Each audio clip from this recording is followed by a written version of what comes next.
Hello. I just started my stream and my cat just literally jumped in front of my monitor and now jumped behind my monitor and she's full of mischief. So we'll see how this goes. How are you, Atai? How is work? Done anything yet? Jinx is giving me the credits. Thank you, Jinx.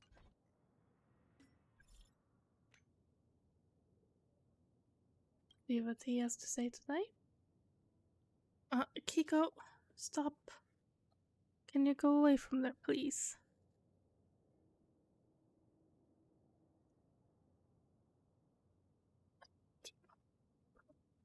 She's like slippery.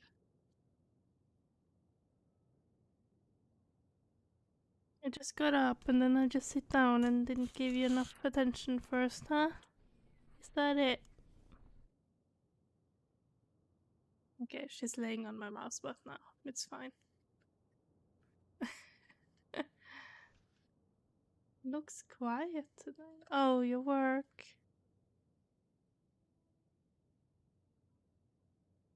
Is that a good thing? Okay, in your journeys, have you ever met opponents who left lasting impressions on you? Gepard.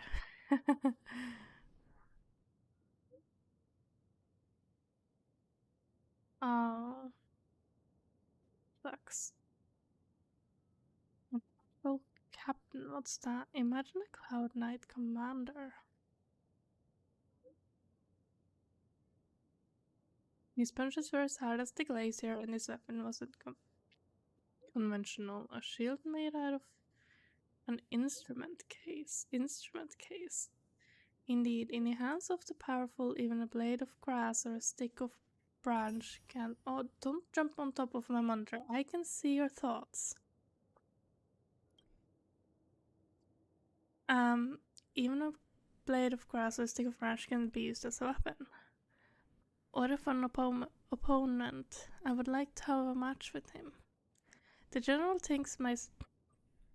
Sorry, I have a blocked nose. The general thinks my swordman's ship can still be improved, so I will continue to train hard. If you have time, do you mind having a few bouts of matches with me? I shall take my leave. See you. Sure, I'll spar with you. Yes, he's messaged me just because I just got him. Oh, yeah, that's true. When there's less to do, time just goes so slowly. We have 2 wishes? I think that's 2, yeah. Thou chill compo.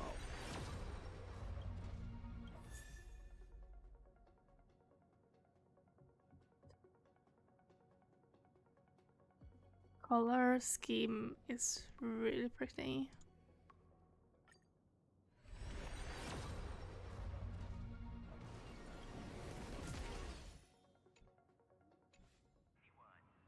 To brag about.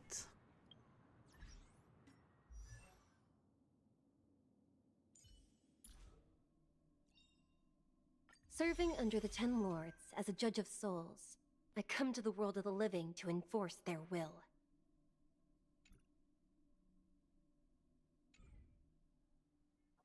If you say so. Did I have a... Psst. I don't know, I didn't even pay attention. I just answered. Maybe I'll get some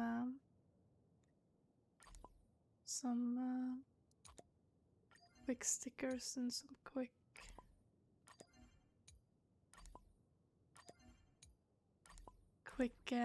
stellar days. Yes. Alright.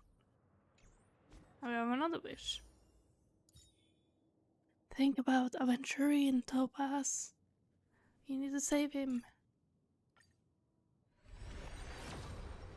You finally did. Oh, congrats.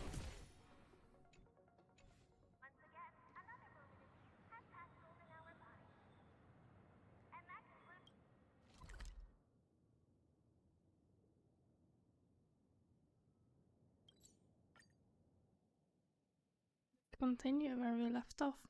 I think we were speaking to Misha. He was gonna have a look around, see if he saw something familiar, something about the memory bubble.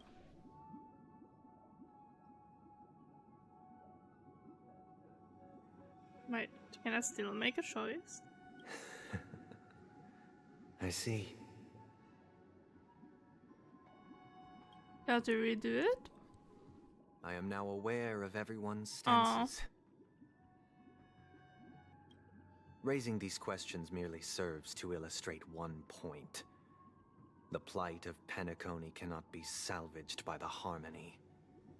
The true foundation for a sweet dream paradise can only be established through the order, where the strong govern the weak. I know the suffering of being tormented, the turmoil of losing your way, how sorrow, and even despair, set in when matters don't work out. All of this causes me unending pain, because this is not what happiness is at all.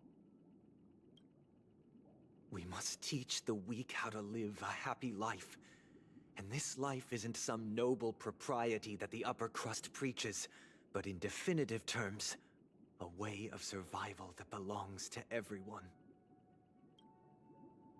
So what is your definition of living a happy life? Good question. Human consciousness is fundamentally an illusion, a cage known as self-worth. People lured in by this illusion make mistakes, yet still ask that external influences bear the burden. When one mistake after the next permeates the masses, they become impossible to trace. Thus, the amassing of these individual cages culminate to form a prison, a place dictated only by the rule of survival of the fittest. Nature is always accompanied by predation and sacrifice. Its antithesis is known as order. That is what I want to do. Unite people's happiness under the banner of order.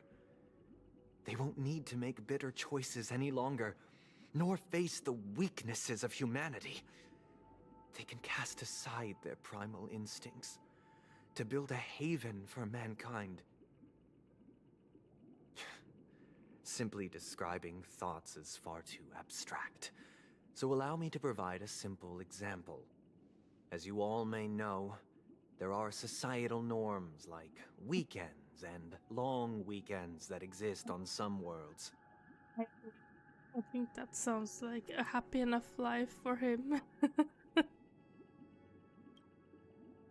During these hard-earned rest days, people are given the chance to extricate themselves from the stresses of everyday life, allowing a certain tranquility to return to their souls. And it is only on these days that people do not have to adhere to the law where the strong prey on the weak. They can live out their lives happily during these brief intermissions. It's just a pity that 2 or 3 days are still too fleeting compared to the span of a lifetime. From where I stand, society's ideal system should be 7 rest days. Following Sunday, there should ensue a second, a third, and indeed an infinite procession of Sundays. This should be the face of the new world. Idyllic, eternal, peaceful days. And thus, every person can return to their base selves in this utopia. Some gaze in reverence at That the would stars, be nice. pouring their whole I beings agree. into calculating the distance between us and the isolated world of Pagana. However, Meanwhile, some seek refuge in quiet corners, holding one another, unencumbered by the chains of unwelcome obligations. however, if everyone had a rest day,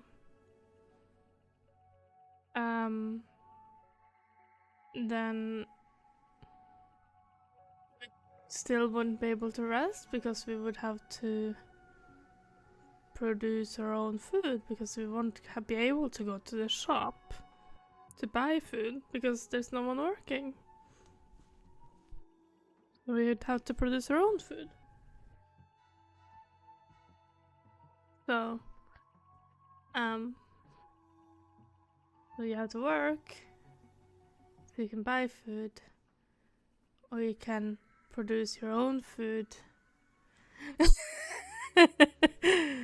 But that's still working and trying to make things add up. Sorry.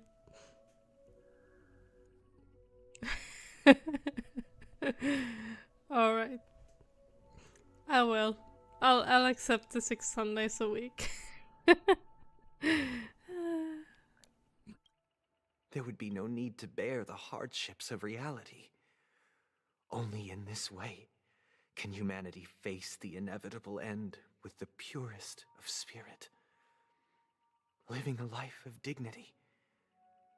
This is what it is to live in bliss. Miss Firefly, you who are stricken with entropy loss syndrome, you of all would surely understand this.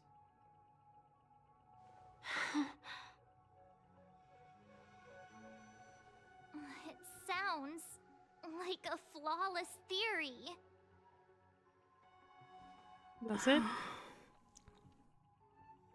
But what is the price to attain all this? The cost is minute, merely a personal and eternal sacrifice.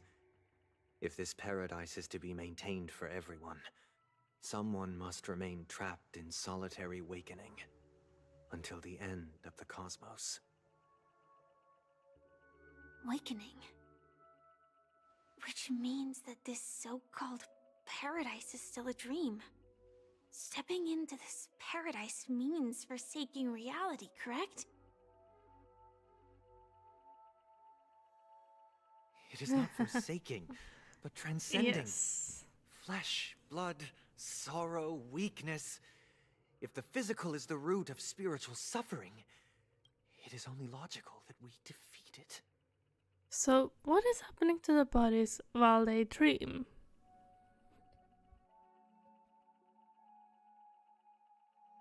Like, we were talking to this old man who, with Robin earlier in the quest,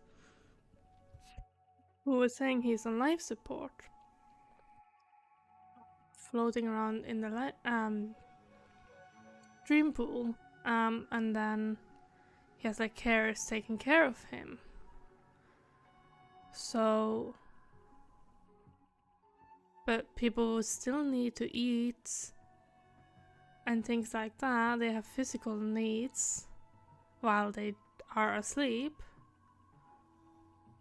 So is Sunday gonna go and visit every single person and feed them and give them drinks and clean them and... I don't know. He can't do that all on his own. Which means that the dream won't be eternal for the people. I'm being too technical, I think.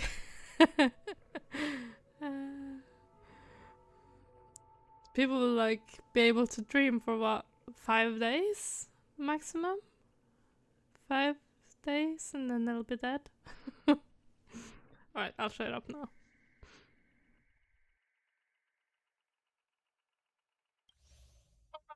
No. No. I mean, we could skip this because we already done it, but But in This this is it again. supposed bliss, people won't have defeated their demons. The chance to overcome their tribulations would be forever lost to them. In other words, it is an escape. That's another way of understanding it. But Yeah, there is no maybe. shame in escape.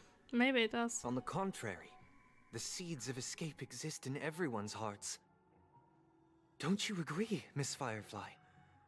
And as to why we sleep, it is because we are afraid to awaken from our dreams. But this is not in conflict with the grand plan. Only in acknowledging this can we truly understand the frailty of human nature. And from there, show compassion and protection.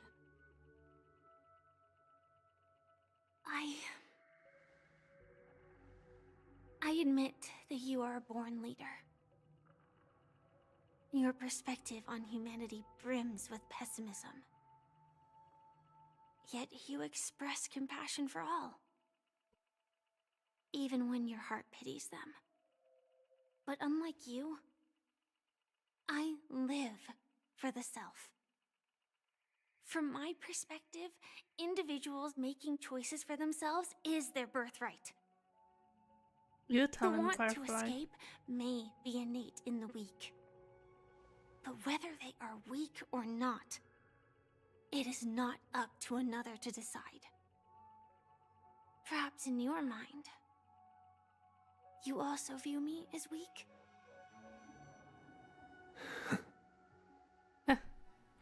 Didn't even Because give a reply. I don't think so. Agree. Since Miss Firefly has said her piece, the Astral Express will also naturally give you our answer. We'll leave it to you, just as Mr. McHale instructed before. Tell him our choice. You're insane, Sunday. Go and get your head fixed. See a psychiatrist or a therapist or something. Don't project your own problems onto other people. Alright. That's my answer. TikTok. Mikhail, that's the name. Now we all know him as the Watchmaker. So, who is he talking to? Do you know anything about it, Misha? I'm sorry. I don't know much about the Watchmaker. But, Mikhail... Anything special about that name? Mikhail is Grandpa's name. Grandpa? Do you mean you're the Watchmaker's grandson? But we haven't heard anything about the Watchmaker having descendants. And the name Mikhail is not rare. Perhaps it's merely a coincidence. Could you tell us more about your grandpa, Mikhail? Yeah, sure. He was a seafarer who fearlessly ventured into mysterious seas and storms. He was always on the sea and had lots of friends who accompanied him on his travels. He didn't want me to call him Grandpa because that would make him sound old. He believed he was still young. The name Mikhail was given to him by his parents, Mihaly and Elise, both renowned seafarers. Every time he came back, he'd share his logbook with me and tell me about his adventures at sea. I want to become a great adventurer, just like him. It appears that the seafarer has nothing to do with the Watchmaker. So, perhaps it's just a coincidence? So, where is your grandpa now? He went off on a new journey, and it's been quite a while since I last saw him. Do you think So, Mikhail is Where has Clonky meme? gone? Did he leave to protect Dreamville? Do you think he's perhaps a meme and he only exists in the dream?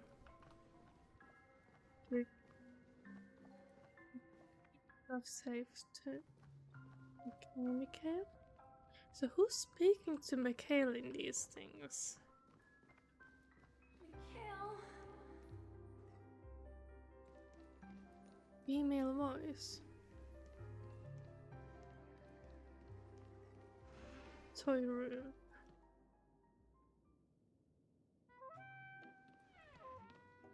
I heard some noises from the room. Oh, Misha. Origami Bird? That's a friend of mine. You and Origami Bird are friends? Yeah. It's a member of the Compass crew, just like Clocky and Miss Mirror. And there's more than just one origami bird. They are a big family with lots of brothers and sisters who look the same. I'm just thinking, because I have the impression that the watchmaker is quite old and maybe haven't been around for many years. But Misha is still a kid. So are you kidding me? Are you real? What? Who was voicing Skirk's voice again? I don't remember.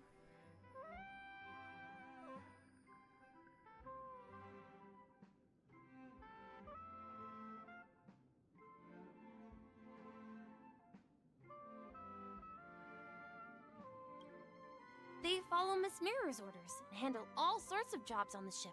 They're the best sailors. Sailors? Can origami birds be sailors? Could you tell us more about the compass, Misha?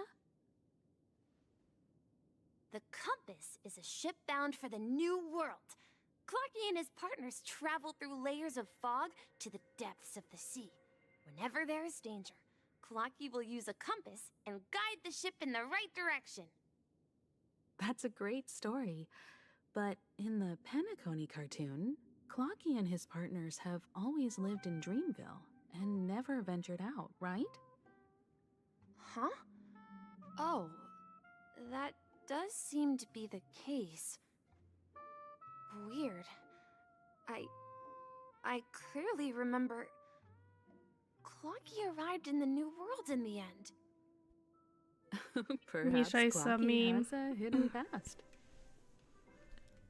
I think I hear the sound of water. You once mentioned there's a magnificent fountain up ahead. I can dream well, just like they did with Clocky. It will protect you from harm. This is an origami bird I made for you. Oh, that's sweet. I can dream well. Okay.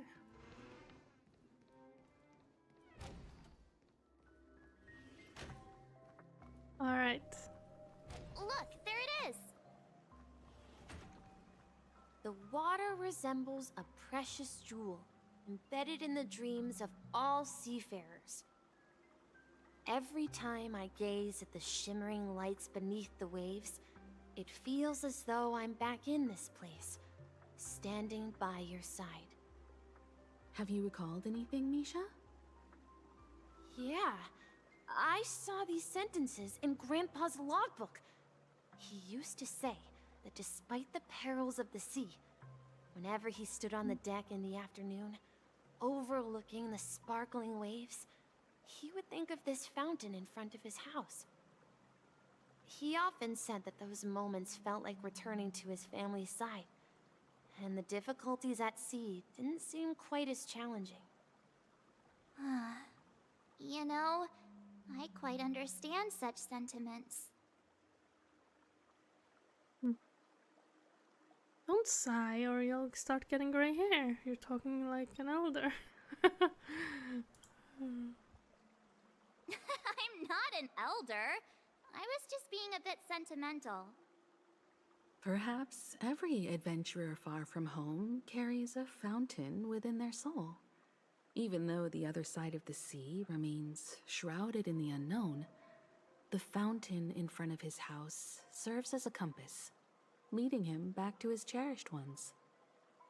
Yeah, while Grandpa was at home, we would stand by the fountain and place the compass, a toy boat that I made, into the pool. Back then, I would ask him when I could go on adventures like him, and he would always laugh and say I was still too young.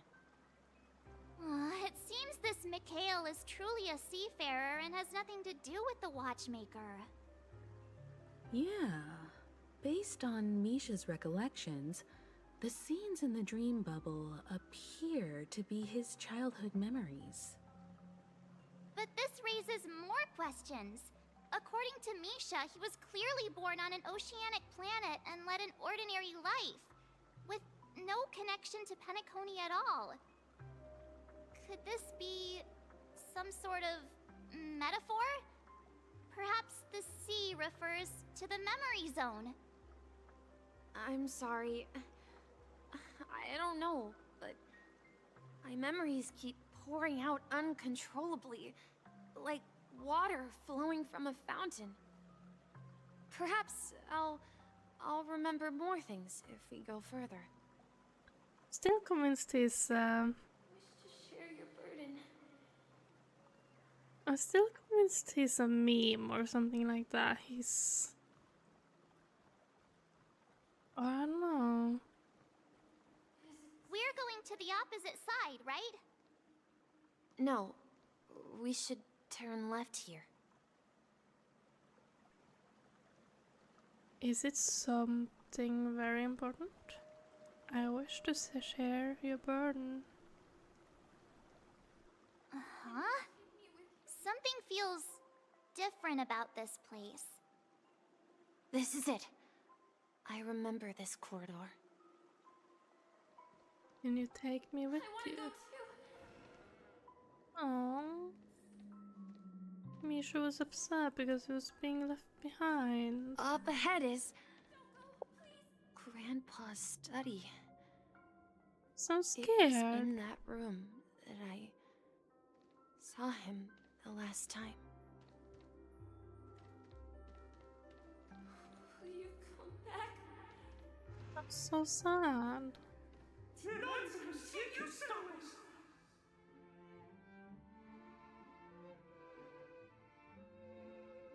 Captain Misha, we are now heading in the correct direction. We have finally come out of the fog. Across the ocean or destination. Let's continue sailing. Not even the sea can stop us. We have overcome so many challenges, but in the end we arrived at the new world. The atmosphere in this room feels totally different. Misha! You finally come! Clocky, you're here! Huh. Yeah. This is the room where we first met each other. Are those books on the bookshelf logbooks left behind by that seafarer? Yeah. Whenever he came back, he placed a logbook on the bookshelf in his room. They contain records of his expeditions to every corner of the world. He described our world as a fountain. At some point, the sea started to gradually swallow up the land where people lived. To ensure that everyone had land to settle on, he had to continue exploring the sea and search for the source of the rising seawater. On that day, he called me to his study, telling me that he was embarking on another journey. However, I could sense the gravity in his expression. It was the same look I had seen on my father's face before his final voyage. I asked him if I could go with him, but he said that my adventure lay elsewhere and told me to stay home and patiently await a certain sound at the door. What sound? He told me about a vast ocean in the sky. An ocean of stars. He spoke of a train that transports children with a desire to venture far away, traversing the sea of stars without ever stopping. So maybe he will be said joining the Trailblazers. He knew the crew on the train, and that he had asked them to take me along. He said the journey I had always dreamed of would start there. So maybe he will be joining the Trailblazers. I called it. Like, all his like messages that we got from him was him wanting to travel, asking what luggage to bring, and things like that. I mean, I don't know if he actually will, but hey, it would be cool if he did. A train? Could it be? It's the Astral Express. I remember now. Grandpa's friends are a group of nameless who came to this world to resolve a disaster caused by a star. Then, he gave his pocket watch to me. It was his cherished treasure, appearing in every one of his adventure tales. He explained that difficult times were ahead, but assured me that the watch would guide me. He said, as long as I kept moving forward, I'd eventually reach my desired destination. And then, it was as if I heard the distant sound of a train whistle echoing throughout the room. Exactly, Misha! And then we followed that whistle, didn't we? Yeah. I think I can still find the way we took back then.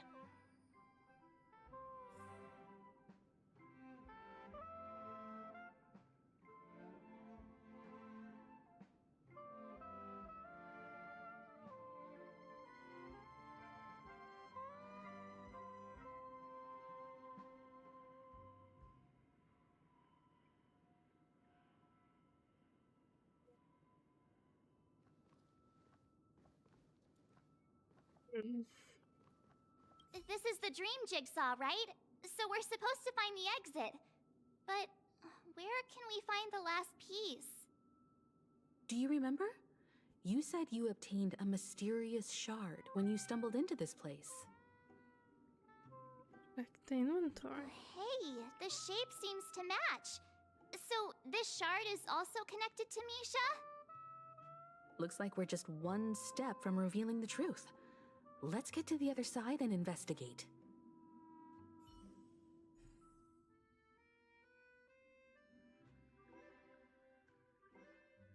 Right, let's have a look.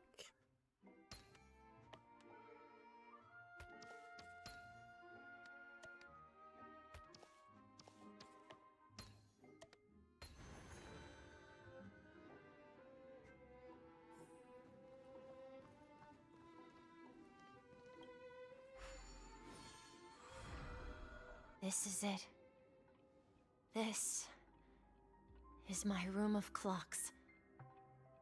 While I spent my time waiting for Grandpa to return from his voyage, Walter gave me this workshop, and it became my secret base. Here, I learned how to repair clockwork and gears, out of my fondness of precision mechanics. In my dreams, I was the captain of the compass, embarking on adventures with my companions, Clocky and Miss Mirror, in search of the new world. I was born and raised here. So, this building in the dream bubble is your childhood home? Yes, but not exactly. To be more precise, this dream bubble itself is my home. Looks like you've remembered everything now. Wait. Why does it feel like everyone else knows something I don't? Yeah, you're the only one still in the dark.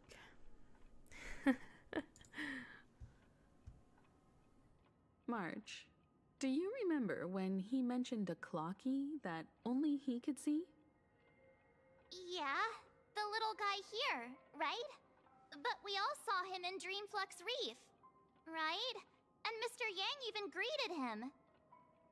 Looks like everyone on the Astral Express has a childlike spirit. The Also, answer lies in the only Astral Express. His experience shows that neither Firefly nor Acheron can see this clocky.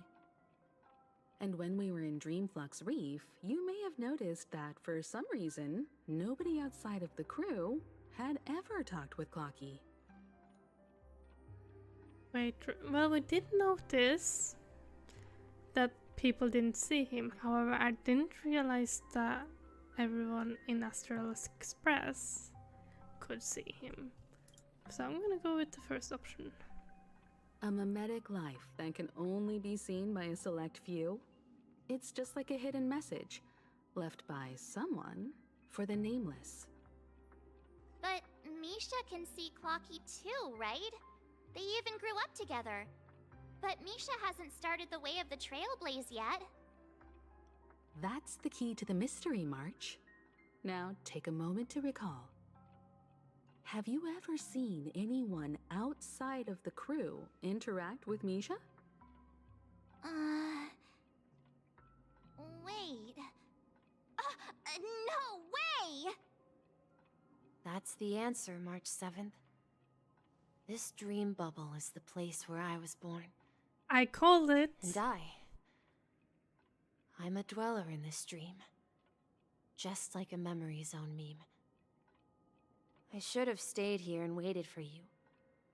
But when reality and memories merged, I unconsciously pushed open that door and left the bubble with Clocky. So it's not that the Watchmaker's dream bubble is empty, but rather the stuff inside ran away? And the whistle you heard, was the sound of the express arriving at Penacony? That's one way to see it, but I believe there's a longer story behind all this. It's best for Misha himself to explain all the details. How about we start with your name? Now, should we call you Misha, or...? Thank you all for helping me rediscover my true self. Now, please allow me to reintroduce myself. I was born on Lushaka, in the Presmere system, adopted by seafarers Mikhail and Char. They gave me a treasure, a name that carried their hopes. Mikhail Char Legwork, or simply Misha.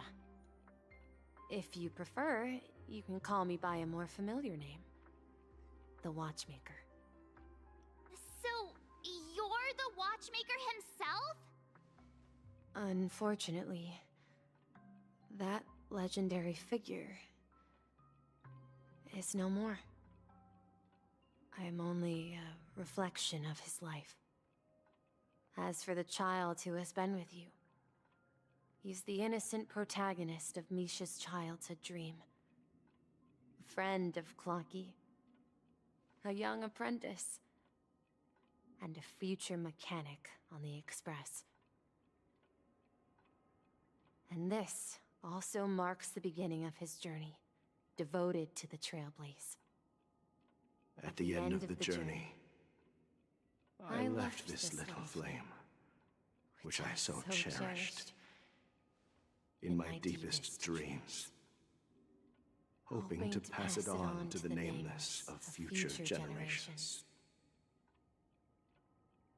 However, he somehow left the dream bubble and forgot all about his task. I apologize for all the confusion this caused. Because he was born with a desire to trailblaze, wasn't he? I don't think Misha has forgotten his role as a guide. He remembered it, and that's why he mistakenly appeared as a hotel doorman in his dream from the very beginning. The one who brought our unconscious friend here must have been Misha. If that's the case, we encountered the Watchmaker's legacy from the beginning, didn't we? Well, I have a sarcastic friend who says I always take big detours and end up back where I started. Perhaps that's what every nameless has to go through. But in the end, you found me. I'm sure you're all wondering what my legacy is. I believe my hound has mentioned the Stellaron and my wealth. If I may apologize, the Stellaron part is real. As for my wealth, however, it's nothing more than a baseless rumor. I left my homeland as a child and embarked on the journey of Trailblaze. I traveled to various planets until finally reaching Asdana, where my friends and I built the original Penacony and fought for its future ever since. I've been moving forward all my life, doing what I could to overcome the obstacles in my path. But ultimately, my journey reached its end, and I left behind no possessions worth entrusting.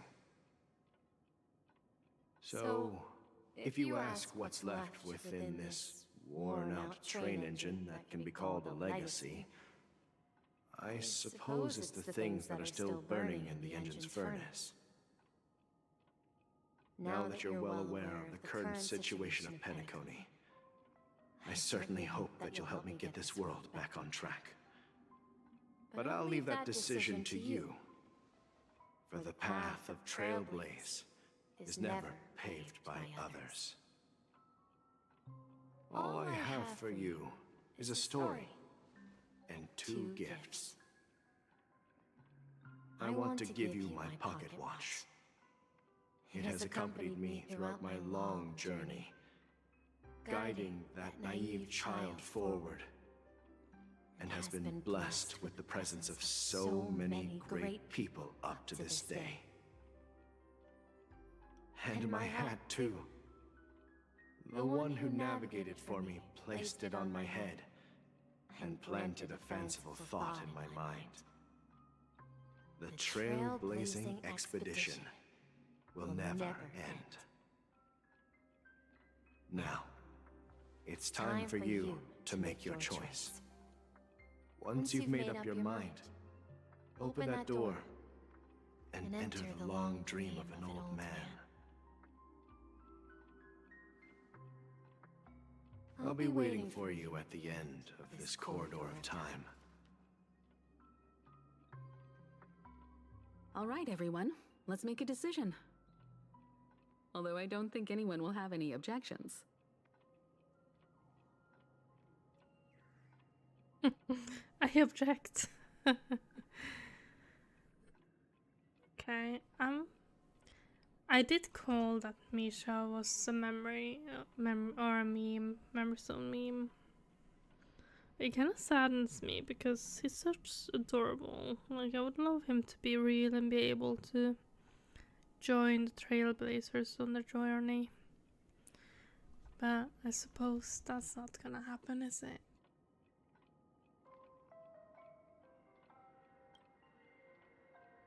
Of course. We've come this far. Surely there's no other option than moving forward. In that case, it's unanimous. Then let's proceed together to the end of this stream and tell Mikhail our decision.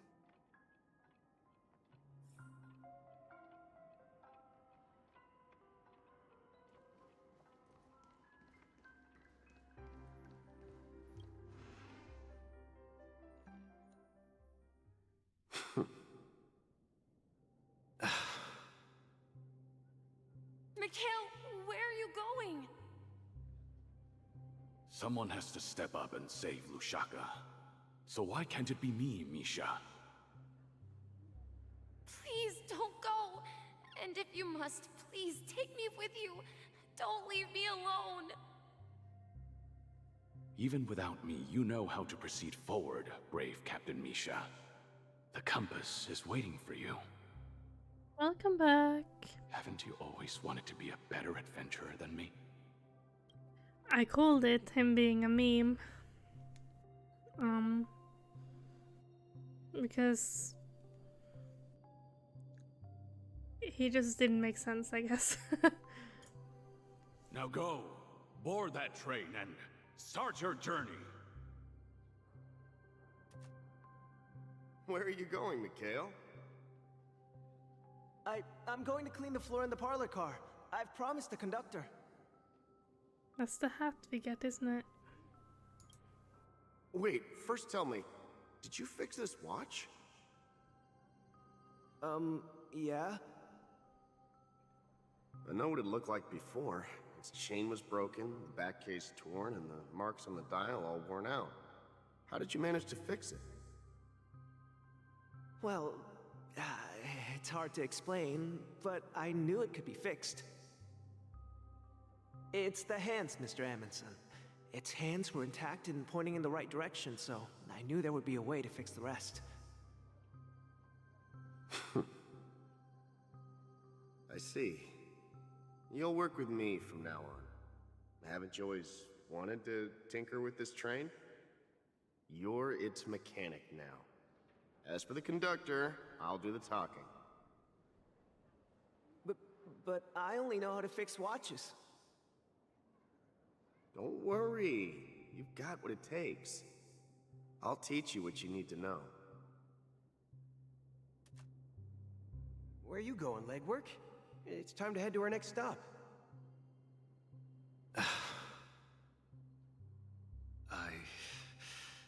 I'm staying in Astana with Rosalina and Tiernan. I see. This place reminds you of home. The people of Astana have only achieved a tiny victory, and still have a long way to go towards true freedom. Hanunu needs us. Don't worry, not all journeys lead to the stars. Even if I leave the Express, our path of Trailblaze will continue. Yeah. I knew you wouldn't stay on the Express forever. Leave in peace, my friend. And, take this with you. This is Mr. Amundsen's hat. But why? When he departed, he said he would leave it to his best student. Well, I suppose the time has come. Farewell, legwork. Take care of Tiernan and Rosalina. And don't forget to write to us.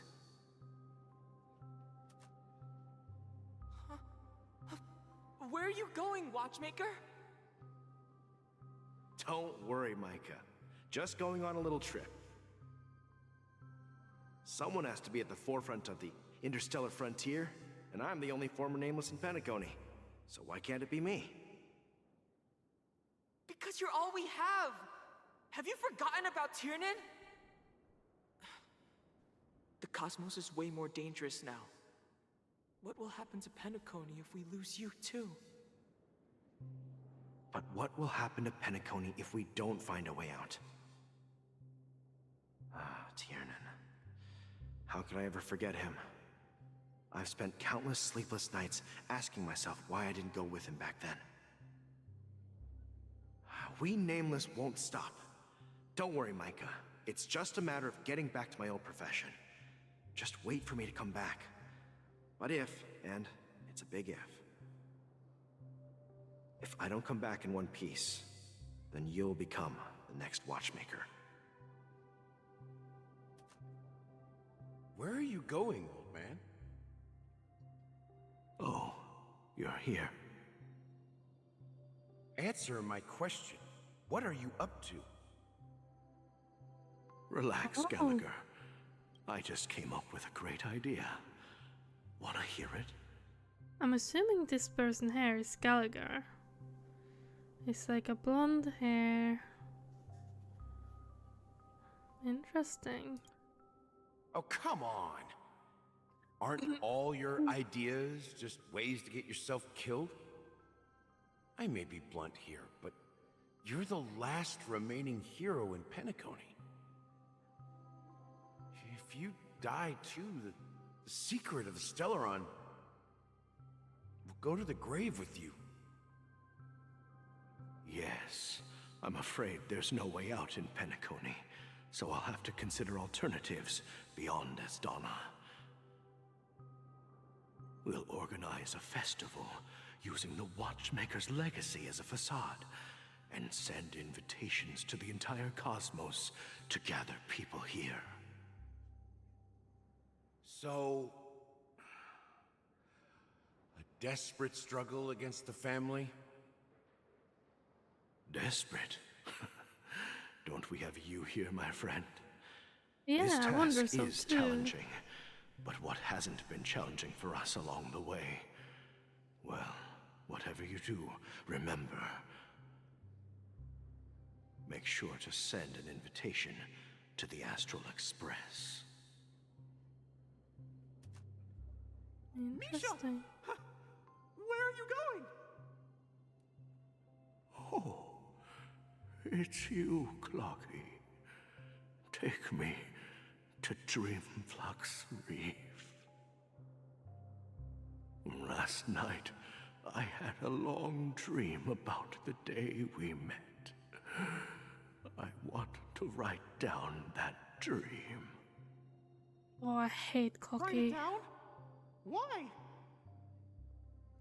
Oh, so I won't forget it.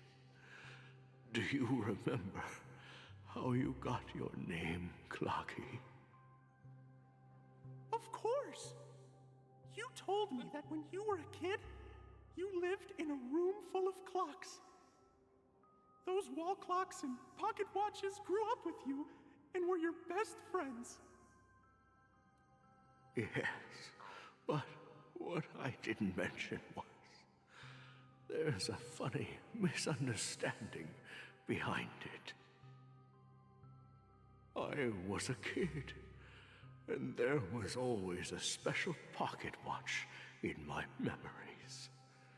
It was with my grandpa, guiding him on his sea voyages and leading the way in his every adventure story. I wanted to have a pocket watch like that too. And that's when you appeared in my dreams. Yeah. Every night, we boarded the compass and set sail together. But you know what? It wasn't until the day my grandpa gave it to me that I realized it wasn't a pocket watch at all. It was a compass. So, your name should have been Compassy.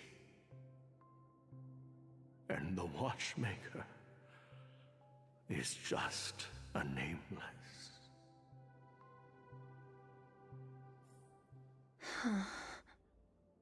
We've arrived at Dreamflux Reef. So, where to next? You know, Clocky, I don't think I'll be going anywhere else. I don't want us to leave Misha behind. He should come with us, even if he only exists in a dream and doesn't have a human body. He's so adorable.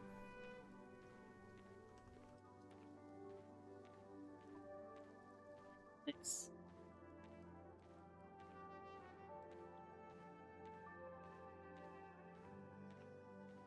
he's so adorable.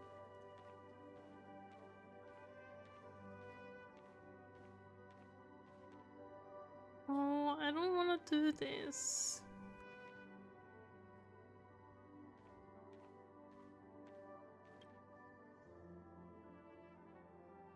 I've traveled far enough, and it's time for a little break. Oh. So, we'll set out again. When you're rested? No, I'll stay here. And then, this is where it ends. This is... where it ends? What do you mean, Misha? You told me that the Trailblazing expedition would never end. Yeah, that's what I said. So now, it's up to you to decide your next destination. My next destination? What's that supposed to be? I've been following you. Misha? You're acting weird today. If you're feeling down, we can just do what we usually do. With the clockwork. No, I'm not feeling down. As for clockwork, yeah, it resolves all problems in this dream. So, do you know what clockwork actually is? I'm not quite sure. Well, everyone gets lost at times. They may hesitate and doubt which way to go. That happens in this dreamscape and beyond. But don't worry. Everyone goes through moments of uncertainty and hesitation. Eventually, they gather the courage to make bold decisions. Whether it's calming, joyful, angry, or sad, all they need is a little nudge to take that step toward where they truly belong. I'm leaving that little nudge with you, and I hope you'll share it with others. Such is the essence of clockwork, the will of the Trailblaze.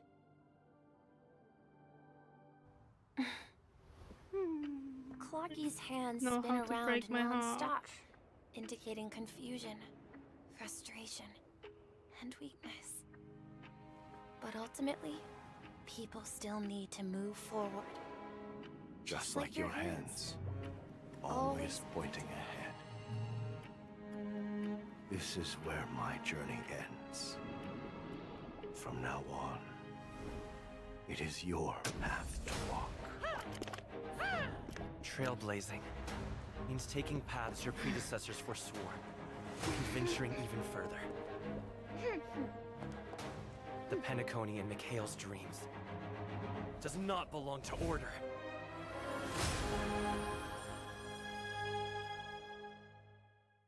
Who's that? A puzzle woman? I can't believe that Eon would cast a glance at Penacony at a time like this. Is it because of the resonance from the legacy of the Trailblaze? Or perhaps the bond between you is so strong that it even impresses an Eon? Well, there might be another possibility. Perhaps they want to witness, on behalf of the fallen Eons, who will hold the future of Penacony. Yeah. If that's the case, on behalf of the Dream Master of Penacony and the 107,336 members of the Oak family, I'm extending a formal invitation to all of you. I'm cordially inviting you all to the Penacony Grand Theater to participate in the upcoming Charmony Festival. And, of course, you won't be in the audience, but on center stage. Since the future of the Stellaron, Penacony, and even the entire cosmos is at stake, let's draw a conclusion there, in all fairness. You know, I'm really sad. I really wanted Misha to become real in some way and join us on our Trailblaze. Now I'm just a sad person. You're so adorable.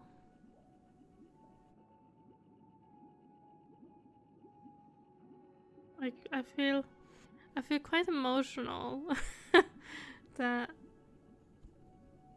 what happened.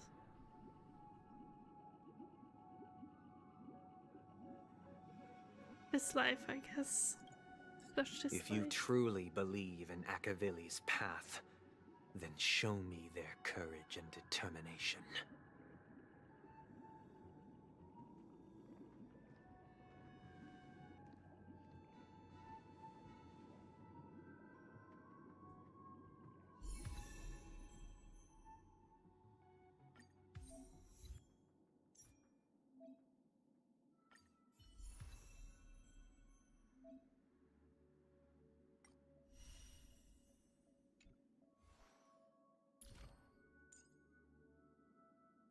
Deals imaginary damage equal to 25% of Trailblaze's attack. Okay. Talent.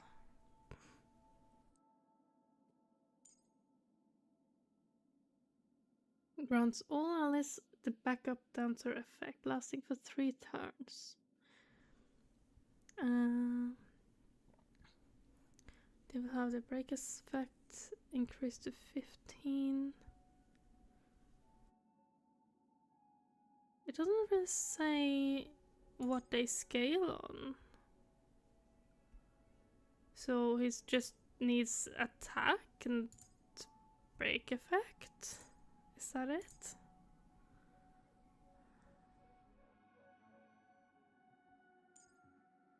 Break effect.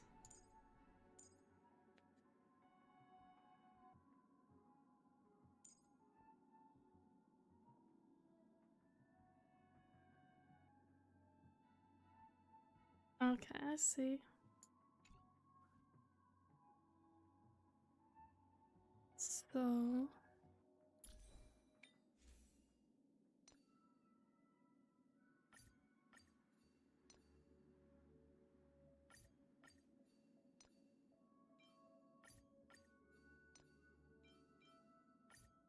I didn't even make this set for him, but he might as well use it.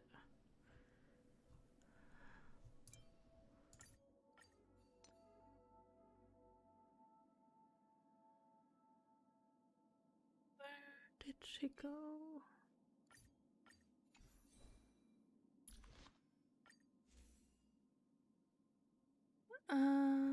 Break effect. Do we have more of this one? We don't have more of that one.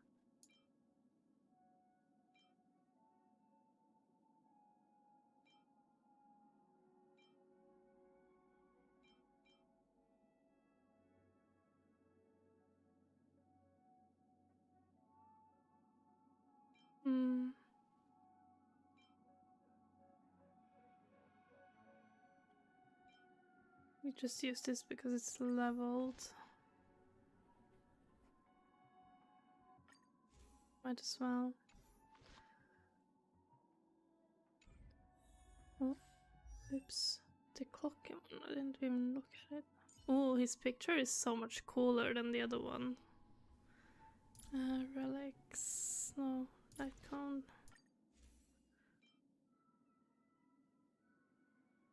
I guess this one should be alright. Don't know if I have things to level it, but we'll find out.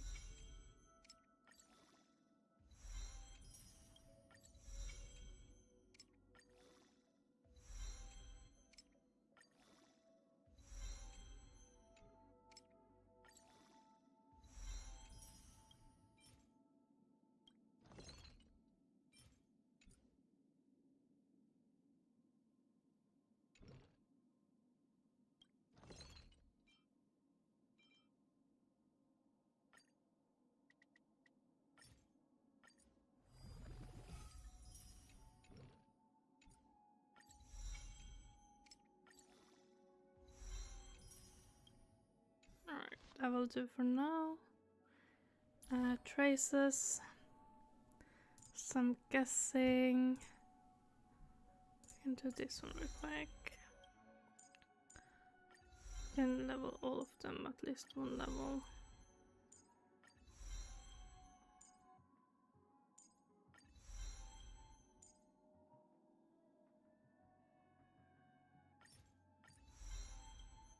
I mean, I have a run May, so he's pretty much not like that helpful, but hey. Okay, so break effect 127. That should be alright. Let's put him in our team. Because why the heck not? Thread the path of harmony.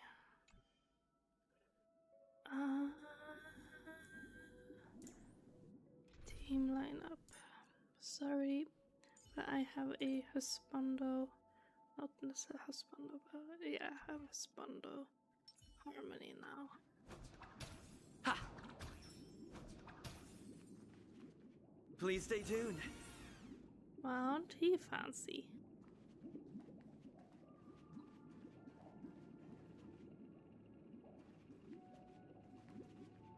Does that mean he wants to fight us during the Charmony Festival? I'm afraid so. This is weird. Aren't Arc villains usually plotting some dirty conspiracy in the end? But he actually said something like, "In all fairness." Could it be that he's underestimating us? Ooh, fighting Sunday. Okay, so is that happening then? Are we actually gonna fight him? Alright, we're just gonna quickly go and grab a drink. Be right back.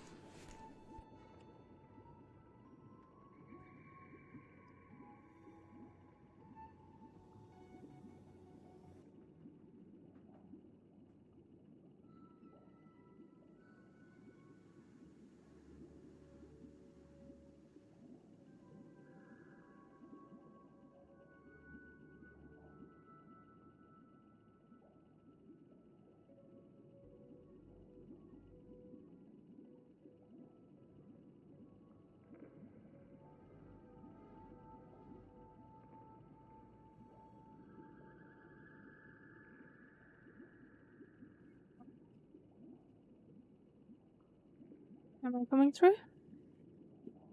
Okay. I hope I am. Well, in my opinion, Sunday is deeply committed to his own philosophy and genuinely wants to prove that the Order is right. I sensed a strong conviction and a desire for dominance in him. Maybe he won't accept the outcome unless he wins fair and square. That's why he'll give it his all in the upcoming battle. Back down either.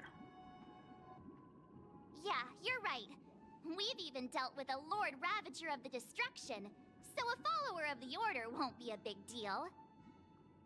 Anyway, we can't leave the Stellaron unchecked.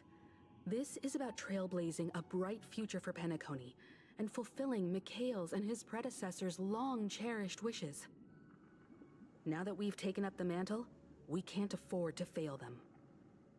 However, the same applies to the Order. Their plan didn't materialize overnight, and they have the profound collective consciousness of the planet of festivities behind them. A desire to dream, to slumber and escape reality. All those hidden emotions have given birth to the sweet dream of the Order. They've harnessed the will of an entire planet to create an Eon. This confrontation is far more complicated than a simple power struggle. To secure Penacony's future, fighting on the stage alone is not enough. What do you mean? Are you not coming with us? I believe Firefly is trying to say that she's heading off to another battle.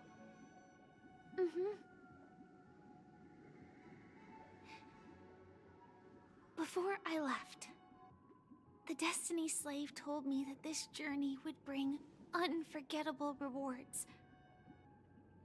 Even though the script he gave me only had a few lines, I couldn't ignore them.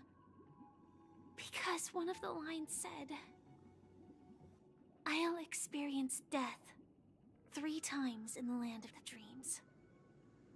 3 times? This can't be serious, right?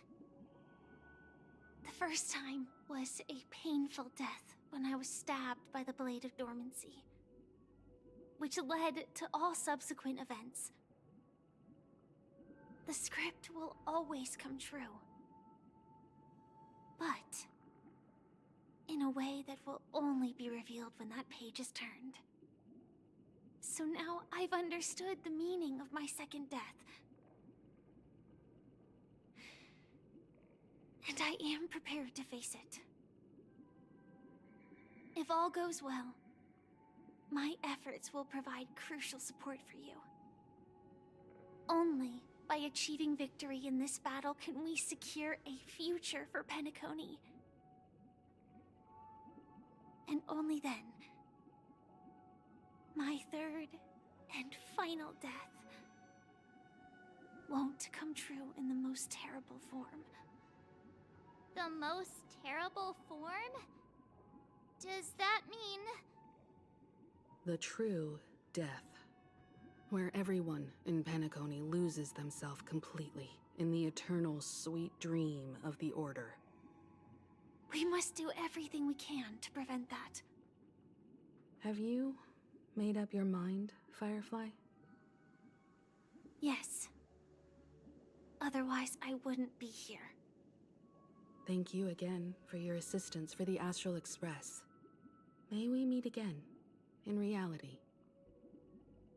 Yeah. Farewell, everyone.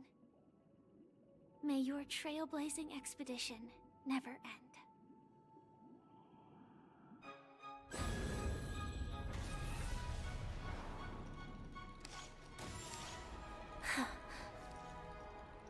I dreamed of a scorched earth. Everyone, are you ready?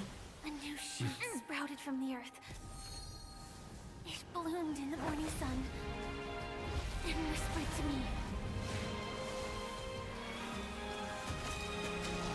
Like fireflies to a flame, life begets death. May we meet again in reality. So badass as Sam. Blade. After today, Japella's name will disappear from cosmic history, and the Everflame Mansion will take its place. In the not-too-distant future, you'll receive an invitation. That's your next stop. Land of the dreams. Penacony. Blade is so handsome. Hope you find whatever you seek there. Be it answers or salvation. You mean my 3 deaths? Silverwolf told me about it. It's such a shame that it's not part of my script. Well, I want to live. Is she I'm naked never inside afraid of Sam? I death. didn't pay attention to that. The opposite of death is eternal life, and that's something I'll never desire. People die, and I am no exception. Death is like a script, a fate that cannot be defied. But that's exactly why we have to choose where we want to rest forever. Do you exist just to perish? Are you not the same, Blade? The end you desire is not one dictated by others. If I were to die now, I would only be a weapon. I believe I should die as a human. Though its definition escapes me, isn't this the answer that ordinary people look for their whole lives? A name that can be carved onto their tombstone. The tombstone that belongs to me once bore the inscription, Glamoth's Iron Cavalry. Then it changed to Stellaron Hunter. But one day, it will bear the name Firefly. And all the brilliance she showed at the end of her life.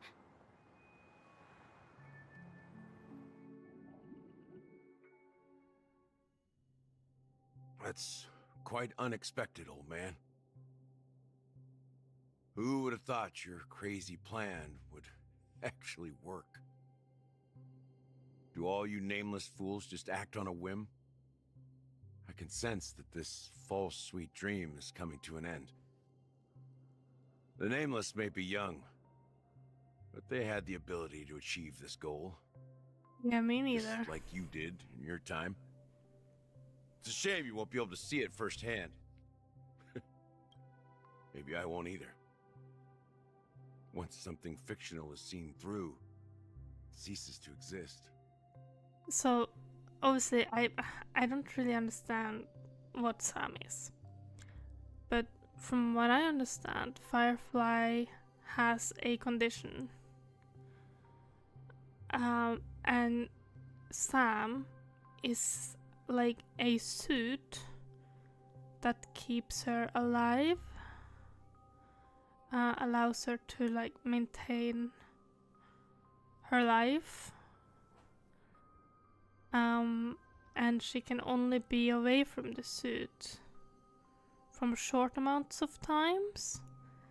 Obviously in the dream it doesn't quite count because she's dreaming, but I don't understand everything. At least that was my impression of it. They talked about it earlier, I don't remember everything. Yeah, not just those nameless. Even Mr. Wings is just like you. Stubborn, won't listen or give up, no matter what. Well, fate is unpredictable, I guess.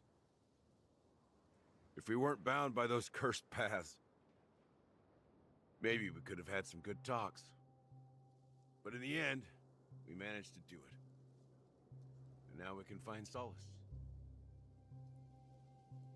Remember how those idiots cursed us? They said, "Go to hell, you worthless traitors." Well, I don't know if they really meant it, but if longing for freedom means going to hell, then I'll be joining you soon, you old fool.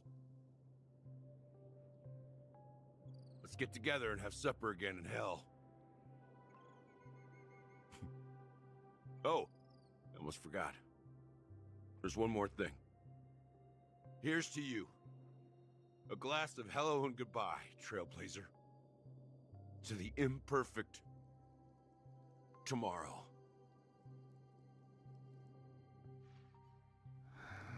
It's warm here, isn't it? You're lucky to have found shelter from the rain. Let alone fresh berries in this desolate place. I was just following the scent of life. It's particularly strong in a place like this. It's a shame these berries don't have much flavor. Seriously? In case you didn't know, this fruit is pretty juicy. The only downside is that when you chew it, it becomes extremely spicy.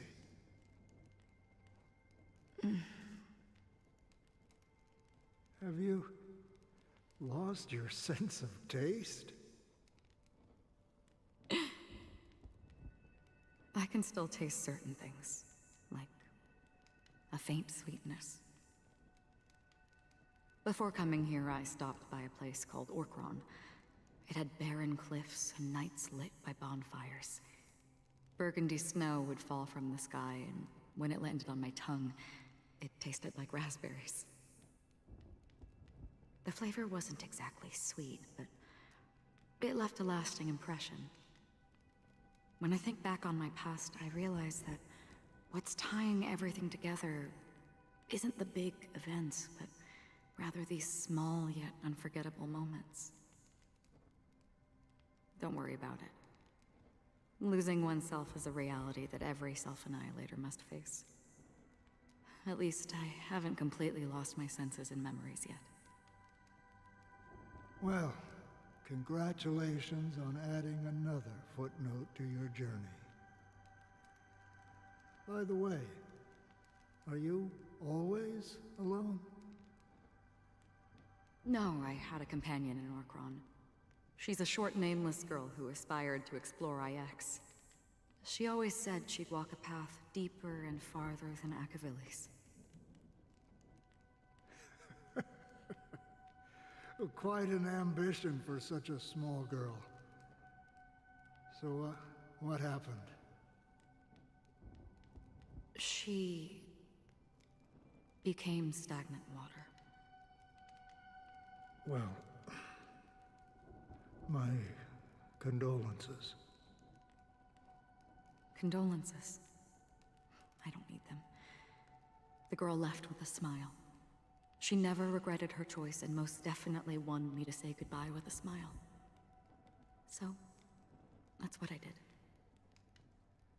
That's proof that you're grieving for her. Or perhaps I'm just afraid. Afraid? I rarely sense that emotion from you. What do you fear? I'm afraid I'll forget the 30 days I spent with her, just like all the other days in my life. Most of them have already washed away with the rain, disappearing into an unseen realm. I fear that those vivid red memories will fade away too. There isn't much color left. And besides this faint, warm red, there's almost nothing. Hard to imagine. A ranger accustomed to bloodshed, destruction, and chaos finding warmth in the red color. Because I have experienced this warmth many times. Long ago, I promised someone that I'd bring it to more people. And that for every remaining moment of my life, I'd strive for a better ending for all. As long as this red color still lingers, I have a chance to fulfill that promise.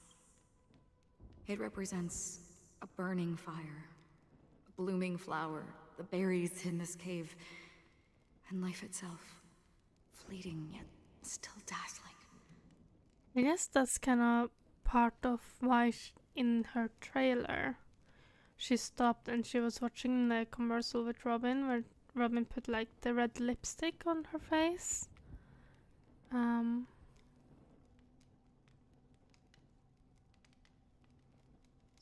I'm guessing that's it. Something about like that's kind of hinting towards, I don't know, just a observation. In the end, it will lead me beyond the horizon of existence. And on the other side, I will cut off nihility. The one blessed by the sleeping and shapeless is considering how to kill them. That's truly pure nihility. But you're right about one thing. After spending so much time near this stagnant water, only when I look at this vibrant red fire do I realize that I'm still alive. When will this rain ever stop? Perhaps when the sorrows of the departed have finally quieted down, the sky will clear up.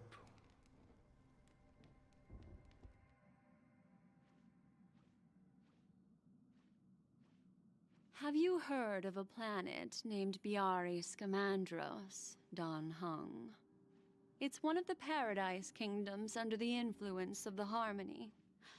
A sought-after wonderland for the inhabitants of the Dardanu Major and Minor systems. Half an Amber Era ago, the family held an unprecedented festival there. And after that, everyone on the planet became part of the family. Do you think the same thing will happen on Penacony? Yes. Or how else can we explain it? The family deliberately used the Watchmaker's invitation to keep all the Pathstriders here, but banished the Emanator of the Nihility. Because of the nihility, I'm rarely affected by the power of other paths, but somehow I can unconsciously infiltrate them. Maybe that's the risk they're trying to avoid. I would disagree. Biaris Scamandros is not part of the credit system or connected to the Silver Rail. It's nothing more than a remote civilization sheltered by the Harmony. But Penacony is different. If the family messes with Penacony, that would be like declaring war on almost half of the factions in the cosmos. They have no reason to do that. No, they don't. If they truly serve the Harmony, that is. What do you mean? The path in Penacony is impure. The Harmony here has impurities. Do you remember the ancient swarm disaster? Tazerond, the propagation, brought endless havoc to the universe, and it eventually evolved into a fierce battle among all eons. 2 paths lost their eons in that war, the propagation and the Order. Coincidentally, their downfall is related to a certain eon. Shipe, the Harmony. Legend has it that they participated in the crusade against the Imperator Insectorum, and devoured Anna the Order for unknown reasons. Holy forgaroni. So you're saying that the 2 leaderless paths are working behind the scenes? But I don't see any descendants of the propagation in Penacony. Could it be that the remnants of Beyond the Sky Choir are hiding within the family, trying to resurrect a fallen eon? I can't say for sure, but they're definitely planning something for the Charmony Festival. Boo, this is getting way too complicated. Is this why you want us to leave Astana right away? Are you giving up? The Charmony Festival will start soon. There's one thing that I need to confirm no matter what. A warp jump is the best way to do so. Time is running out. I have another plan.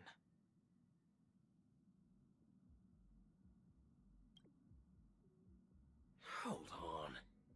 Are you thinking of using the Jade Abacus of Allying Oath?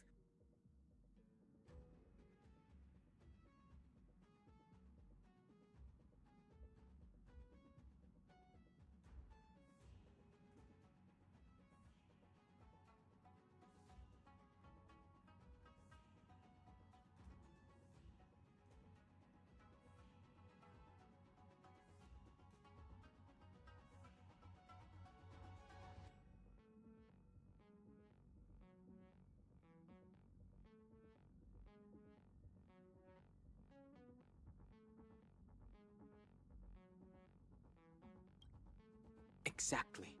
The assistance from the lawful Cloud Knights would be enough. Think it over carefully. I have considered it thoroughly. My companions are... They're also once-in-a-lifetime treasures. Sorry, I don't know if I accidentally muted myself then. I mentioned about why Acheron wants to warp jump. Maybe if she picked up on the false... I muted myself. Okay, yeah, I thought I did. Okay, so what I said was, I think maybe the reason Acheron wants to warp jump is because she picked up on the false reality. So I'm guessing once you enter Penacony space, you enter the fake reality, and the only way to... And a warp jump probably would help them leave and go back to the reality? I have no clue how to explain it. That's my theory. We'll see. But I like to talk about contacting the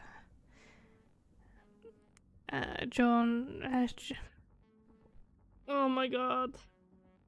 The loafer people, alright? I'm gonna say that.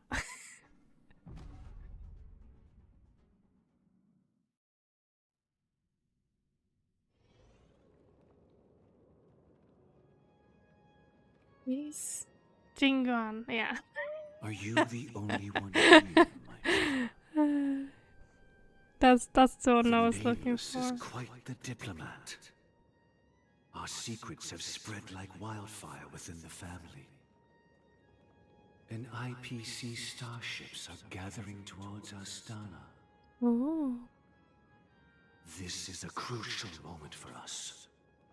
So, where is the chosen one who harmonizes the varied sounds?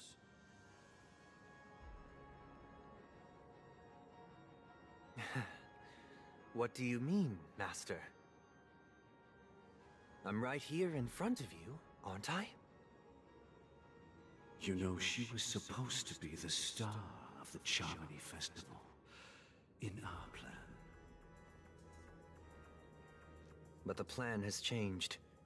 As her brother, I know she doesn't want to sing for the Order. So I'll take her place. Are you gonna sing? You've always been wise beyond your years.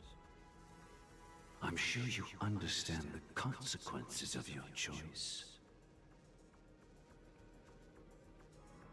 If you consider this a betrayal, well, there can't be two suns in the sky.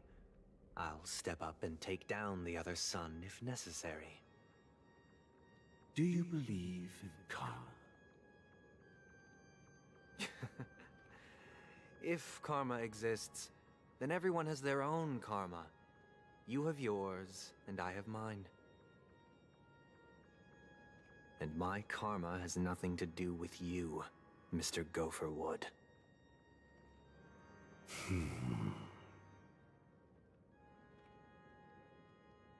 All right. Since you're willing to sacrifice yourself for her, I'll grant your wish. Well, the compromise came sooner than expected. Why? You and your sister were born as twins of the Order. And one of you is destined to follow this path to the end.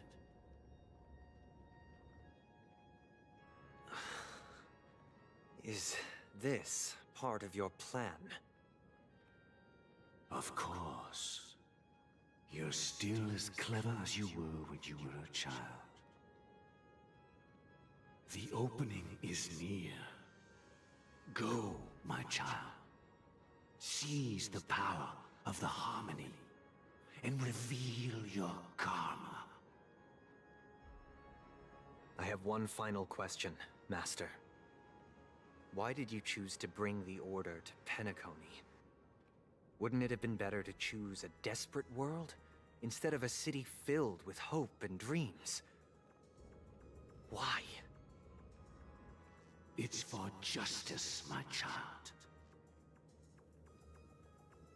Me neither. If we lose justice in our hearts, we'll make the same mistake as the Harmony did. So, it's not you who manipulates the dreamscape with the Stellaron, but... I mean, they mentioned earlier that Saipi was one of the things that brought down the Aeon of Order, and that what they seek is revenge. But I don't really know what this conversation is about.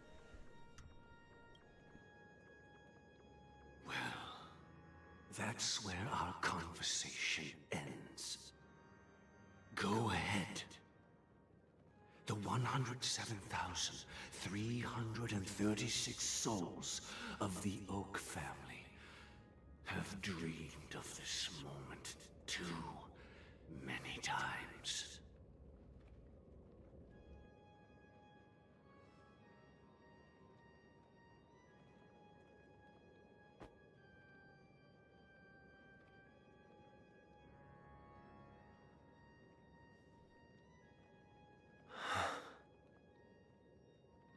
I shall ascend to the heavens, becoming the scorching sun.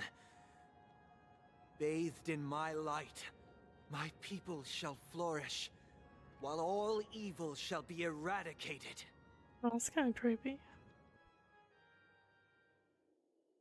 This is the interior of the Penacony Grand Theater. It's quite exhilarating to be flushed into the air by Soulglad. But why is the venue still closed when the Charmony Festival is about to start? And not only that, the entire theater is eerily quiet. No audience, no staff, no one around.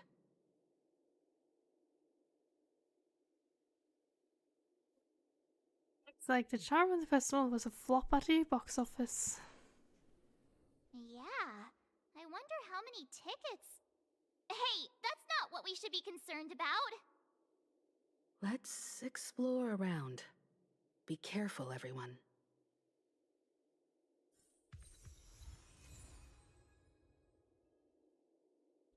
I don't actually know what it's trying to do.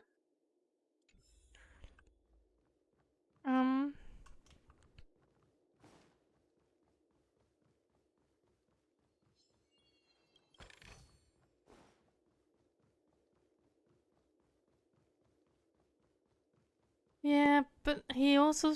The thing is, it's so confusing.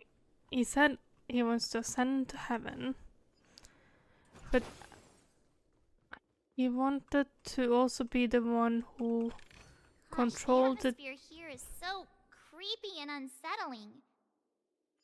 Even if there's no audience yet, there should be some staff around. Why is it so silent? He said he wanted to be the one who was like awake during the dreams, so that everyone could have their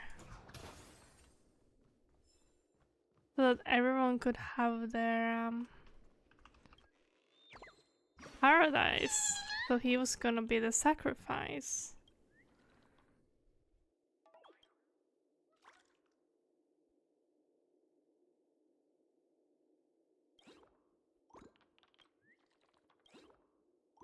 I didn't pay attention to that. I'm confused. I am very confused.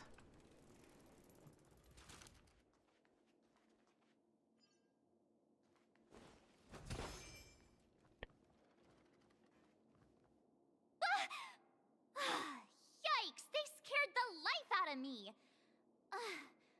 Why are there so many puppets at the ticket office? Maybe. Yeah.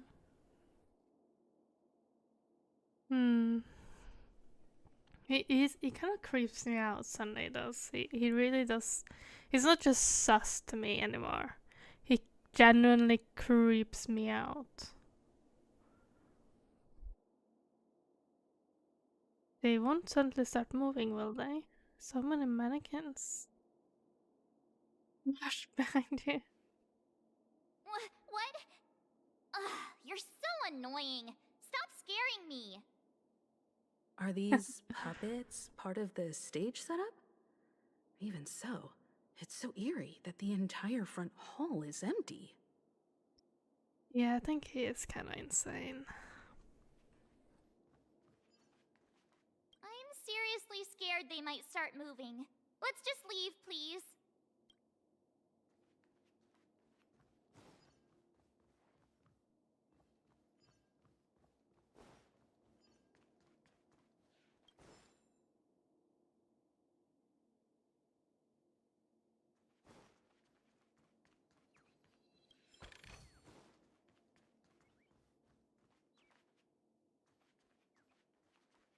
Hey, here, birdie. Oh.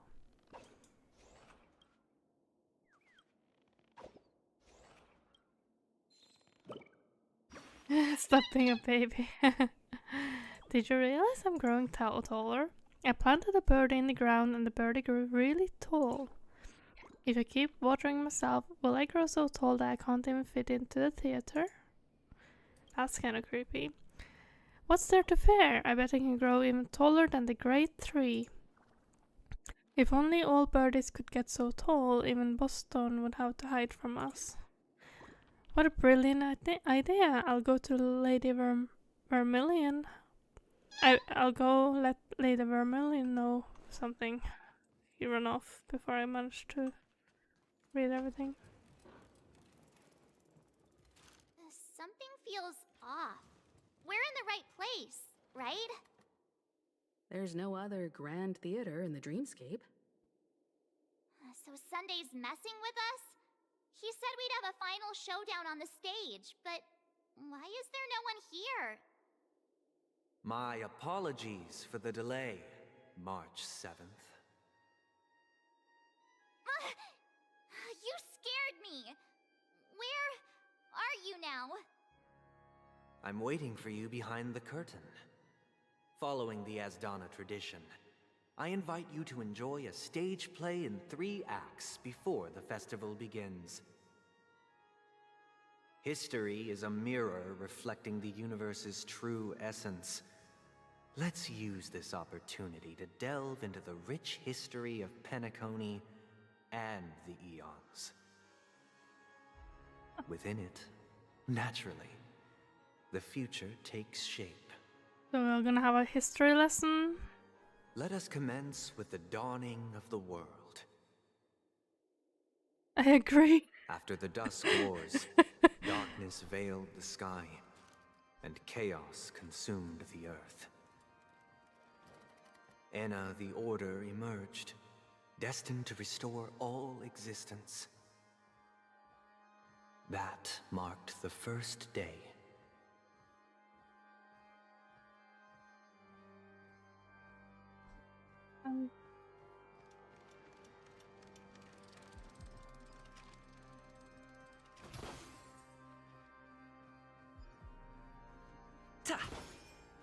Oh, interesting. The dawning of the world. I don't really... I'm not able to... Oh yeah, he definitely They is. gathered nebulae and forged them into picks, thus creating a grand lyre with black and white keys. Strike the white keys and the sun rose. Strike the black keys and the moon rose. And so, the cycle of day and night arose. That marked the second day.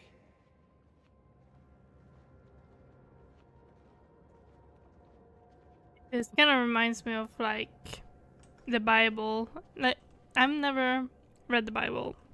I don't know anything about Christianity or anything like that. I'm quite clueless in religion. So I'm not gonna pretend like I know much about it, but I know that there was something about God creating the world in 7 days. Like on the first day he created blah blah blah, and the second day he created the other thing. So wow, it seems very inspired by that. Sounds like economia.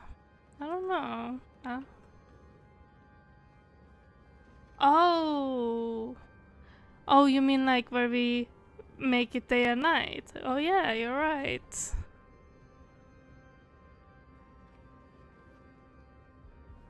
The puppets are gathering around the frame. Are they expecting us to enter it?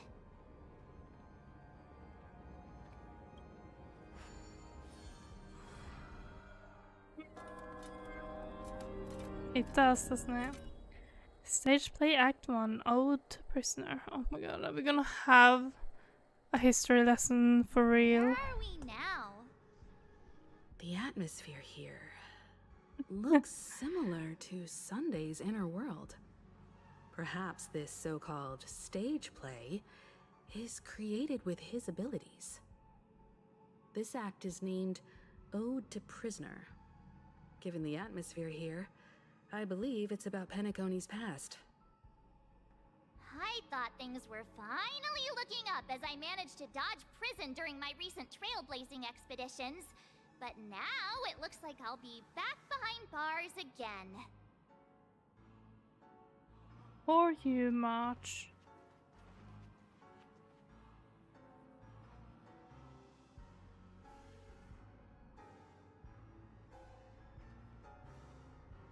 Oh. That's kind of messed up.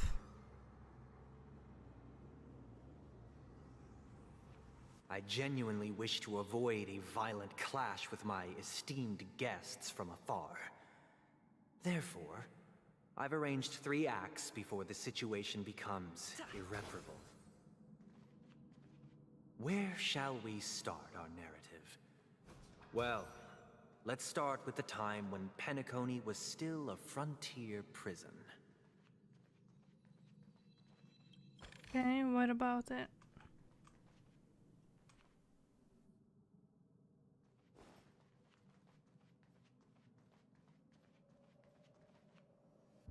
Why is this one blank? Ha!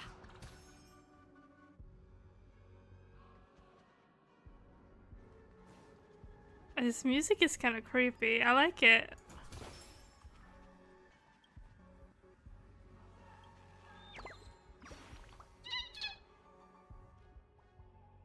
Large great loot has been sucked into it. Old man with treasure must be hidden in such dangerous place. What kind of loot? No idea. Old man's with treasure are just some weird leaves. I was going to get you to come too, but I don't think you can fly. You better get back to grade 3 to look for some help so you can go on an adventure. Oh, this music is creepy, but I like it.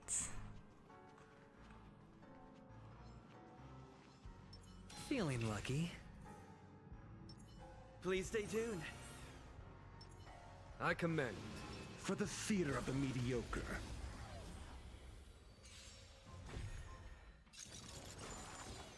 They would have been dead now if I had run my...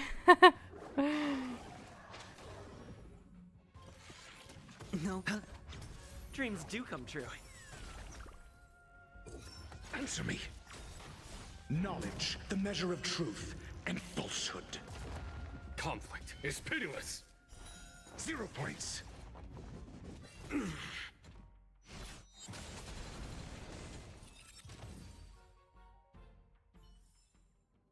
Let's take my jumper off, it's so warm. Be right back.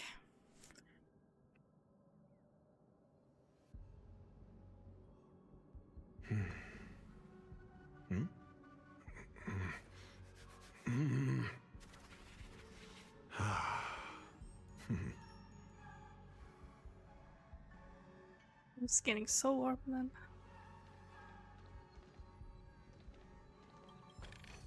I'm really. Since when were knowledge and wealth mutually exclusive? Oh.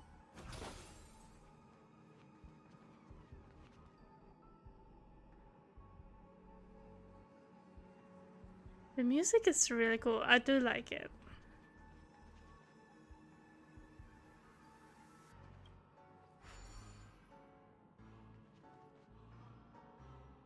It's going to be 23 degrees. Oh.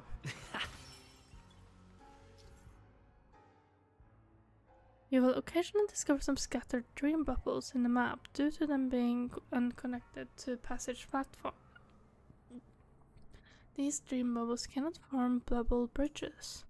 After interacting with the control panel, the corresponding dream models and their trajectory will be highlighted.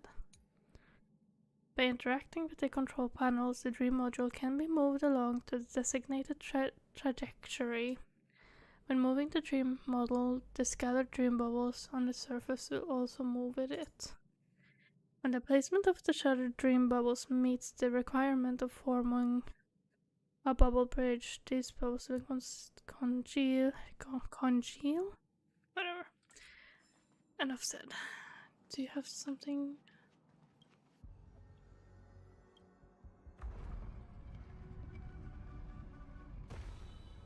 Okay, and what is the point of that? Like... In 2147 AE, a prisoner named Hanun ignited a struggle for liberty and emerged triumphant. IPC referred to it as the War of the Frontier, while the Asdanians dubbed it the War of Independence.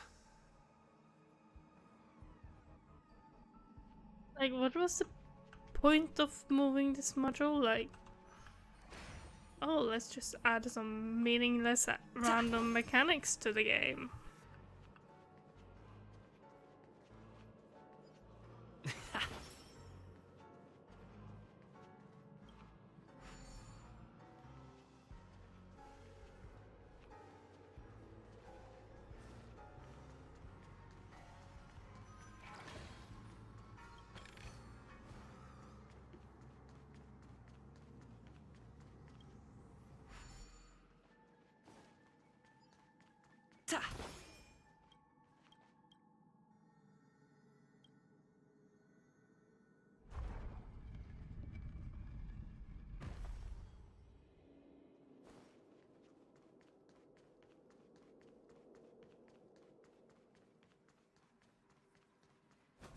We've shattered the cages and It's expelled true the that guards. Hanunu was a legendary hero, but it must be acknowledged that while he bestowed freedom upon the prisoners, he didn't grant them true liberation.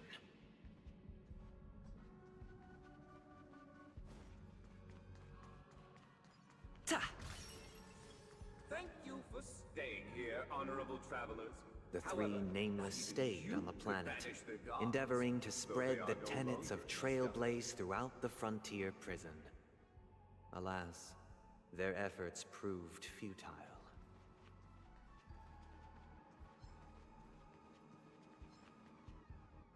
Please stay tuned. Feeling lucky.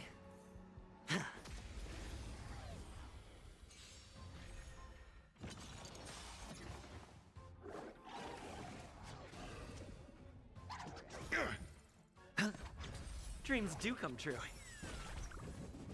A test. 0 points. Conflict is pitiless. Show no mercy.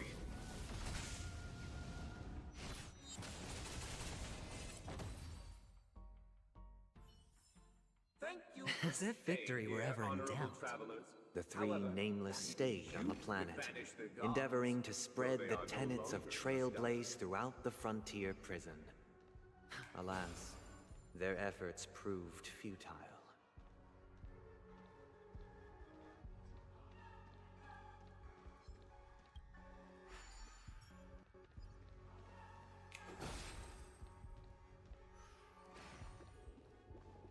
Let's build another prison, not within the physical. Once again, as Donna was engulfed in war, this time the enemies originating from within.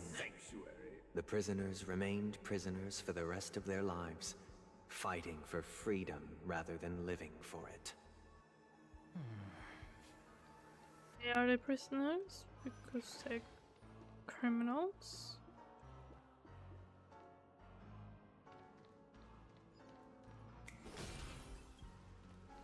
I love this music.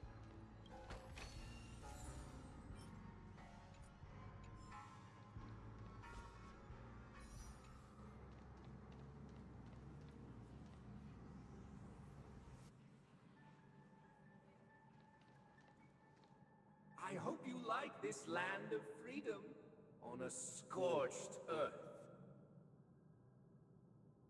As you can see, their sentences have long ended, and the IPC guards have long been expelled. Yet, these prisoners remain enslaved, not by external forces, but by the confines of their own minds. Freedom permeates every corner, except fragile souls. It gives solace only to those who believe in its existence. Prisoners, this is my order. That's kind of Learn creepy. the essence of freedom and teach your fellow prisoners to fight for their lives. That makes me think of Beauty and the Beast. Hey! Why do we have to fight while enjoying the show? For I desire not only your enjoyment, but also your assistance in its completion. Dreams do come true.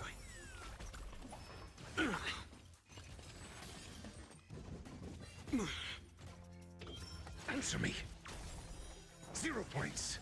Here, this thunder. Spend freely. Yeah. Plus, Or maybe I was I'll thinking take the it same all. thing. It was kinda...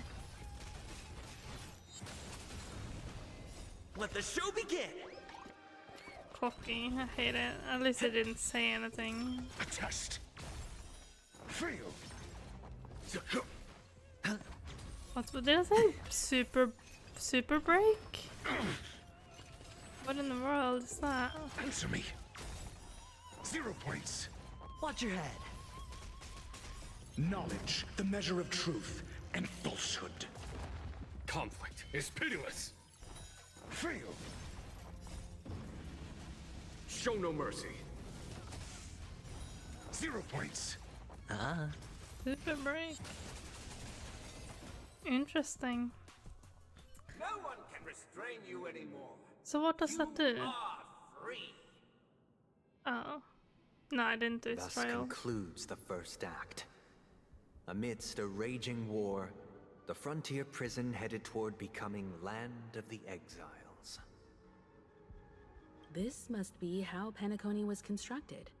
With the aid of outsiders, the prisoners were finally liberated and established the Land of the Exiles. However, it appears that Sunday aims to convey the spiritual plight of the prisoners more than the physical aspects of imprisonment. This show is a bit too literary for my taste. But the battle part is quite easy to understand. Anyway, we've arrived at the exit. Let's go!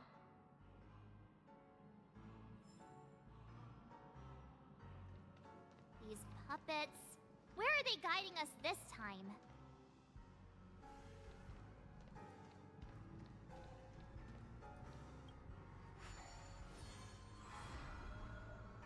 They transmuted streams of stars into inked nibs, creating symbols to be pronounced and counted. They molded stardust into flowing rivers, assigning the righteous upstream and the unjust downstream. Thus, all things were marked, and the world learned to discern between good and evil. That marked the 3rd and 4th days.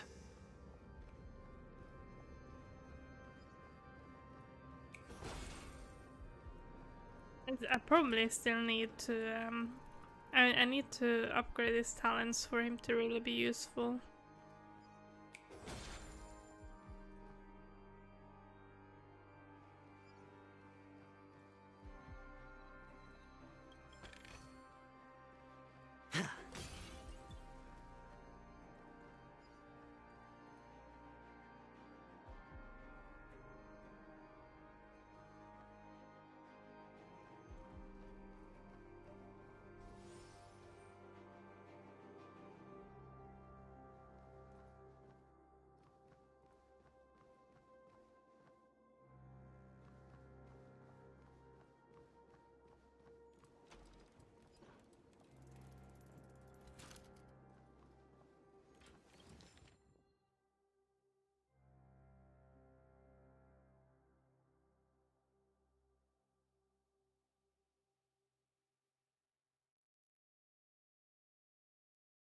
I see.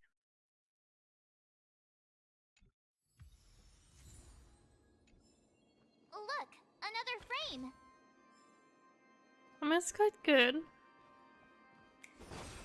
to be honest.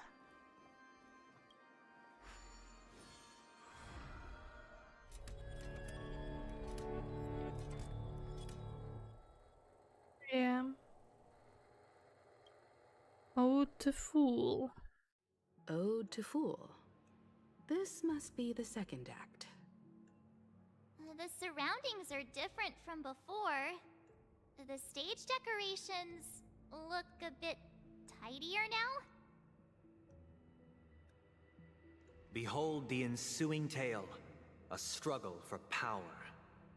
Penacony witnessed the ascent of the 7 major lineages: tree, grass, flower, bird, beast, fruit, and insect. Peace never truly graced Land of the Exiles. The history in this era is rich and intricate, so please allow me to present it in allegorical form. Yeah, how do you say her name? Yeah, this is who I took the gear of. So she had the gear of the MC, but yeah. Guess I need to build Gallagher and Luca then if I want to use the Trailblazer, but will I use the Trailblazer? That's a different question.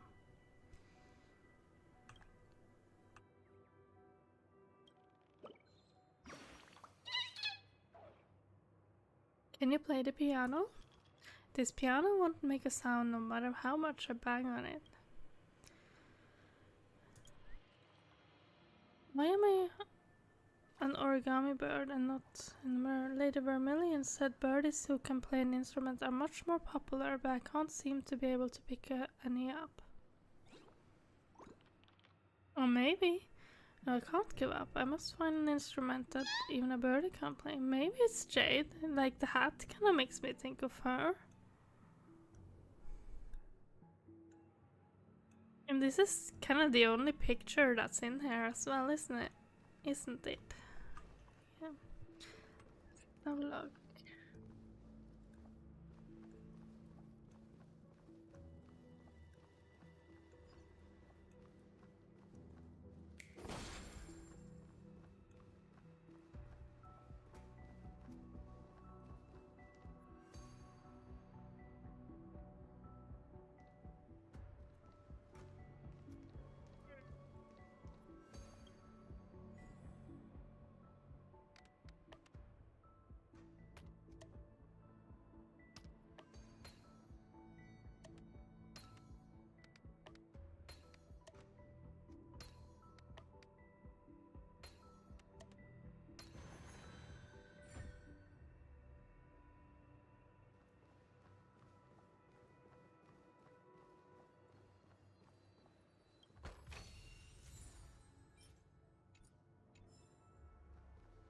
Welcome to this mansion, dear outsider. Land of the Exiles was in disarray, besieged by both internal and external perils. Though the 7 major lineages appeared united on the surface, each harbored their own ambitions, leading to ceaseless conflict.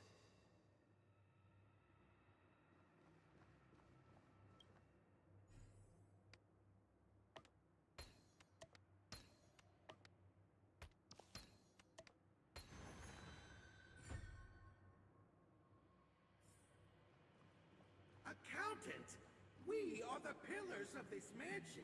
The Black Plum family was the first to fall. They withered away in the White Desert event, orchestrated by the Alfalfa family. Because Master shaped you from clay, but forged me from fire. I'm superior to you. These voices is making me confused. How do, oh, do I have to go that way?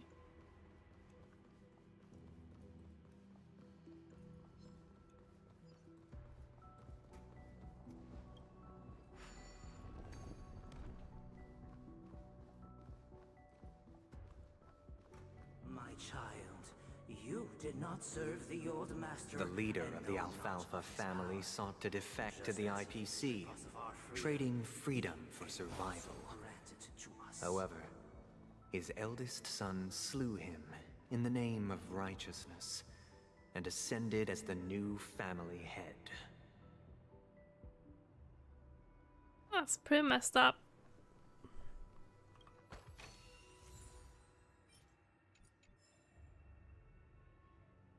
Yeah, I know. It must be like really badly planned. I was even trying not to like go close to those things to not trigger his voice line, but I guess not.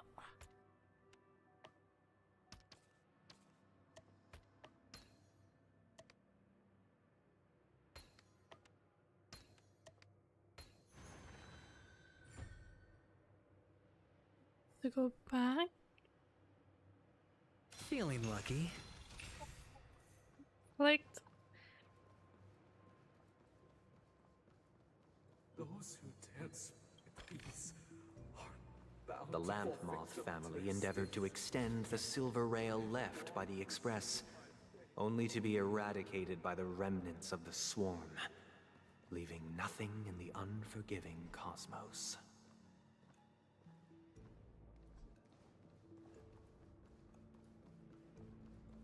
Because of like all the bosses, I forget what he's like talking about.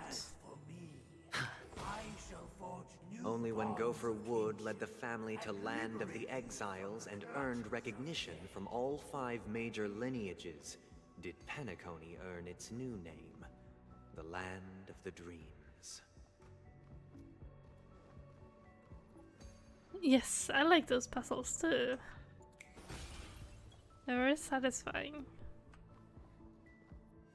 Dear outsider, I beseech your aid in purging this mansion of the poison spread by the lurking instigators. You want us to help you? What do you need? Why are you talking like that, They March? could regain their reason and cast away the shackles of hypocrisy. This is the second act. Looks like it's about Penacony's journey to becoming the Land of the Dreams, during which the family plays a crucial role. But this new master seems like a bad guy to me, don't you think? Perhaps this is the truth Sunday is trying to express, if you read between the lines. The Harmony changed Penacony just as the guards once did. Looks like we've gotta help those guys kneeling down over there calm down a bit, right?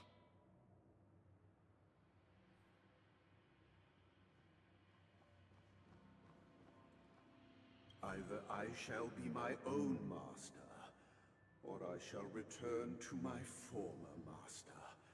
I shall not Yeah, submit because she's to a new Paimon. master under any circumstances. I wish they could regain their reason and cast away the shackles of hypocrisy proclaimed by the new master.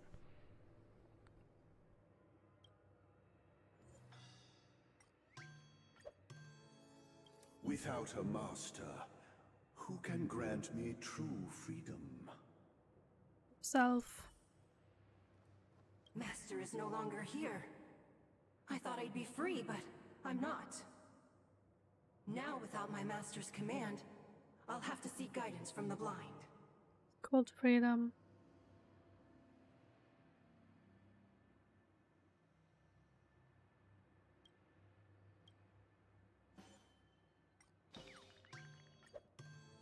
Master is no longer here. I must seek a new master and serve them faithfully. If that's what you like to do, then go ahead. Once, I stood as the most loyal guard among all the servants. Now, with my master banished, it's my right to assume control of his dominion. Guessing you're angry.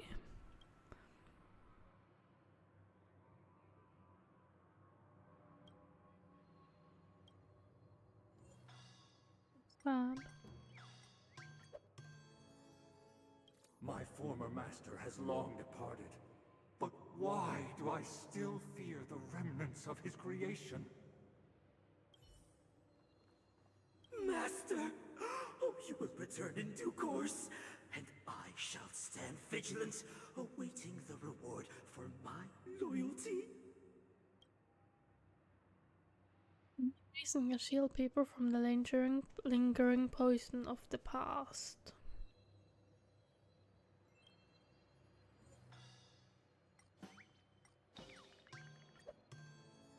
Master, now that you have gone, I shall wait no longer for my reward. I shall seize what is rightfully mine.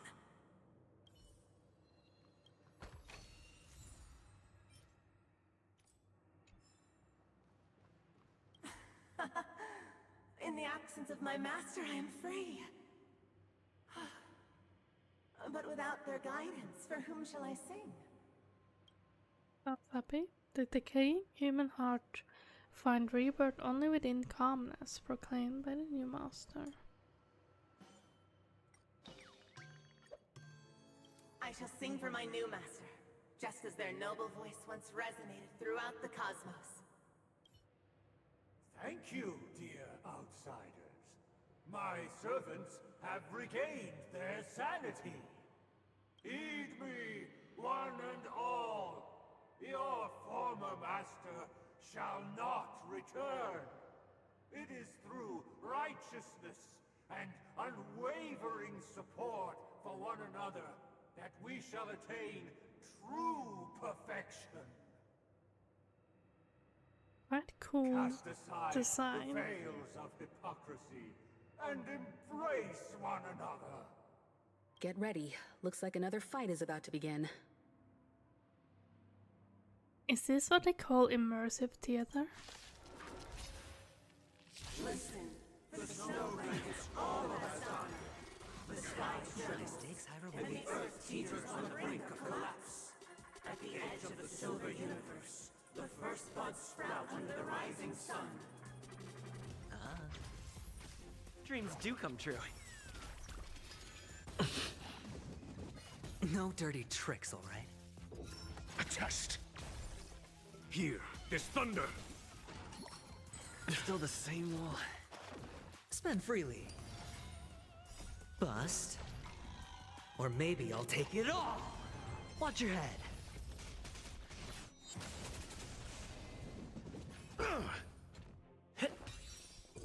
Answer me. Feel. Let's improvise. Let the show begin.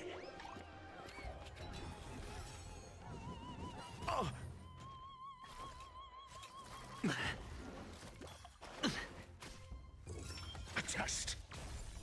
0 points. All in.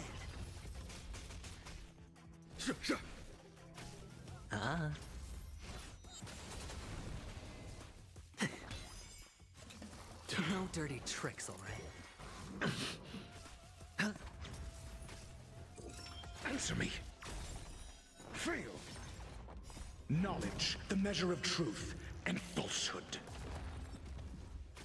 Conflict is pitiless.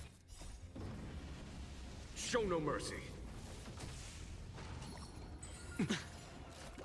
Mediocre.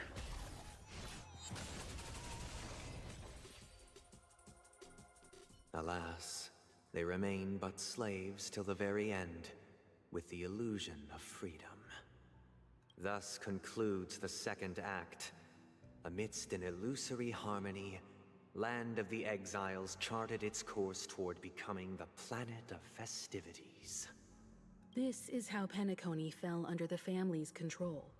Since the arrival of the Harmony, the Land of the Exiles has undergone dramatic changes, not all of which have proven beneficial. This guy really loves dramatic scenes. Bet he comes from a whole lineage of stage performers. Likely.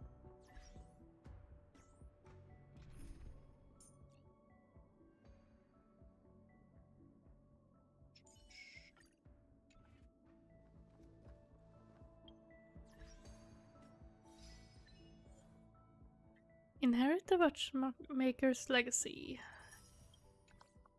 Okay.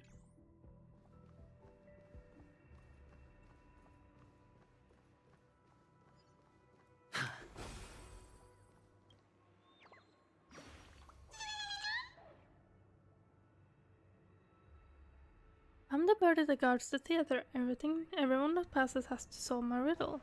This spacious room is filled with mirrors. Guess how many there are. You get a prize for the correct answer. I'll eat you up if you get it wrong. What's the prize? It wouldn't be a surprise if I told you beforehand, would it? Looks like you got it right. The answer is, I don't know how many there are. Smart human. Get ready for my reward. The bird pecks at your forehead gently and then flies away leisurely, whatever, I can't say that word. I blame it on English not being my first language.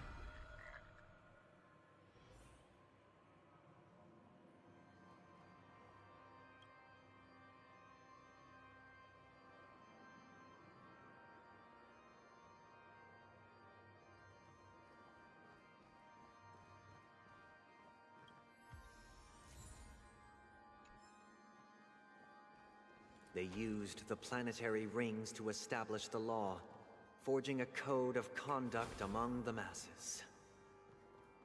It's always nice to have an excuse when I can't pronounce things. As an instrument, while symbols of articulation and numerical notation took the form of musical notes.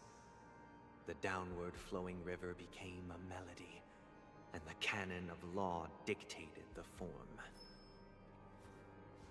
Thus, all mortals found their unique place within this symphony. That marked the 5th and 6th days.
Oh no! Am I? Oh my goodness.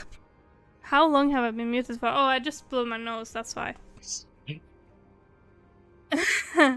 No, I was muted. I was just saying like how cool the background is. And I was saying normally I don't find this many birds. So I just walked past where I was supposed to go without even realizing. What are you guys up to? Hehe. This guy is really into these puppets. I mean, that's kind of the concept of his paradise.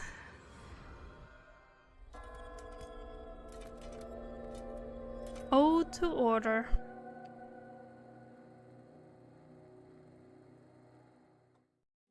Oh, I get it now. The last scene is all about singing the praises of the Order. And the atmosphere here is completely different from the previous 2 scenes. Well, the other ones were kinda chaotic. This is the concluding act of this play. I have showcased the past and present of Penacony, hoping that my desire for change resonates within you. And now, I shall reveal its future to you. Have you been dumbfounded by this game? Look at that immaculate stone, that exquisitely elegant sculpture. I'm in love with this place. You designed it? What a beautiful misunderstanding. I die with no regret. Oh, I can't say the word.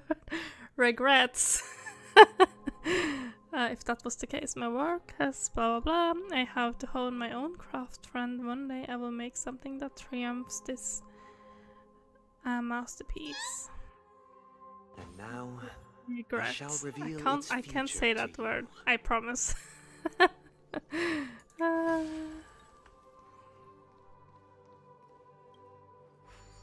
I know English to some extent. Without a king, who shall bear responsibility for the people? I don't know. If the people lack foresight, we will make choices on their behalf and bear the responsibility. Do they have the capacity to make their own choices? If they do, then whose right is it? Is it your right to make choices on their behalf?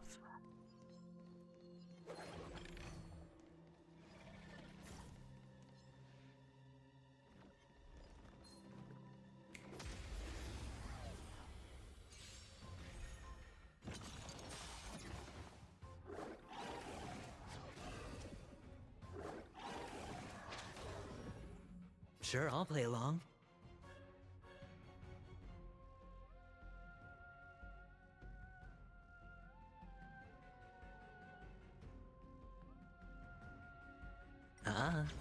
Eternal.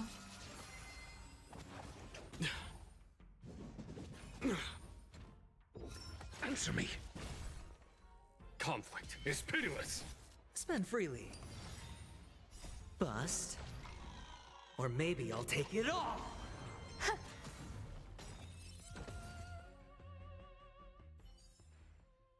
As if victory were ever in doubt.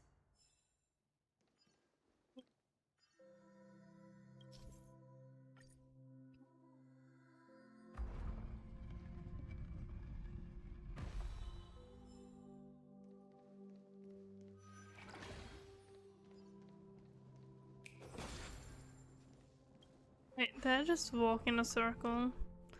Just to that thing? Oh my goodness. It's fine. Without a king, who shall bear responsibility for the people? Is that that? If the people lack foresight, we will make choices on their behalf and bear the responsibility.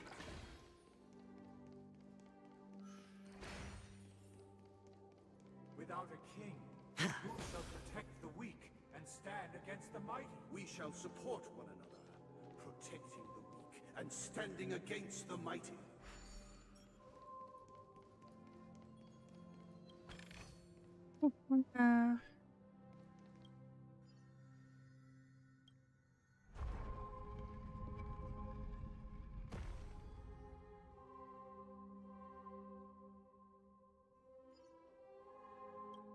So let's go and do that puzzle first.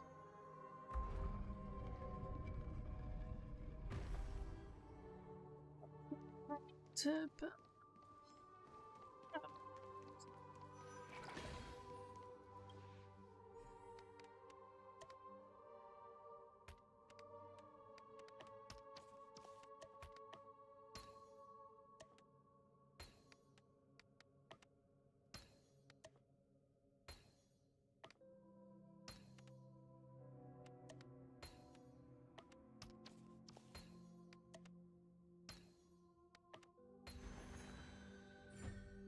So it's just for chests. Alright.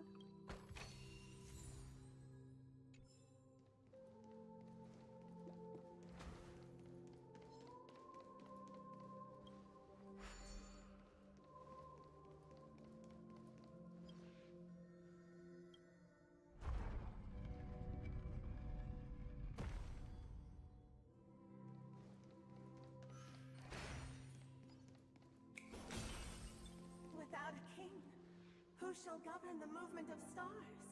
Before the arrival of the king, everything followed its natural course, and so it shall continue even after the king's departure.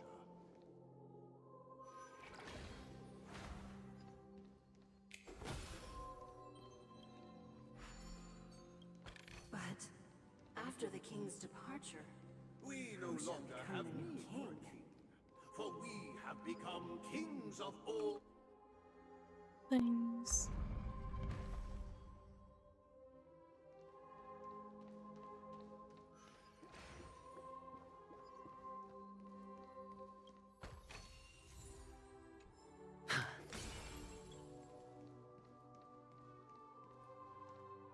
Hey, aren't we supposed to kick off a short story and have a fight here just like we did in the previous acts? Why aren't any of these puppets saying anything? Perhaps we'll need to complete the story ourselves, just like we did before. So, do you think their mind needs tinkering or something?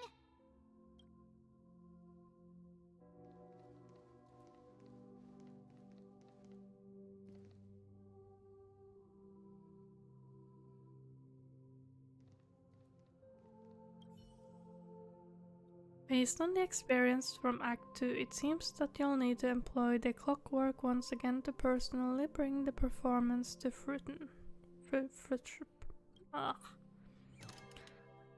Satisfied. farewell, former king. How did it go? Can't change the emotions. You can't change them? What does that mean? My apologies for my negligence. I forgot to inform you that the final part was scripted long ago. Let our previous king recount it to you. Now it is time for the final rite. Prepare for battle. Looks like we'll have to fight again. Descending from the infinite spiral staircase, I traverse towards the future with measured steps. No need to remember me or seek my existence. For the contours of my mind shall intersect with other experiences. All will be swept away by the wind. Existence is unity.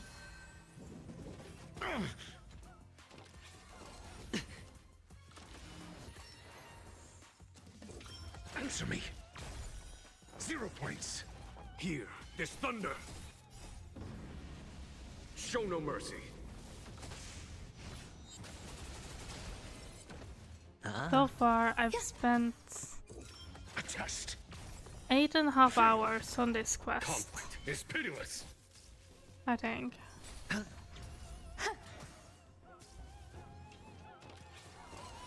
Was that it? All in. Is that it? Answer me.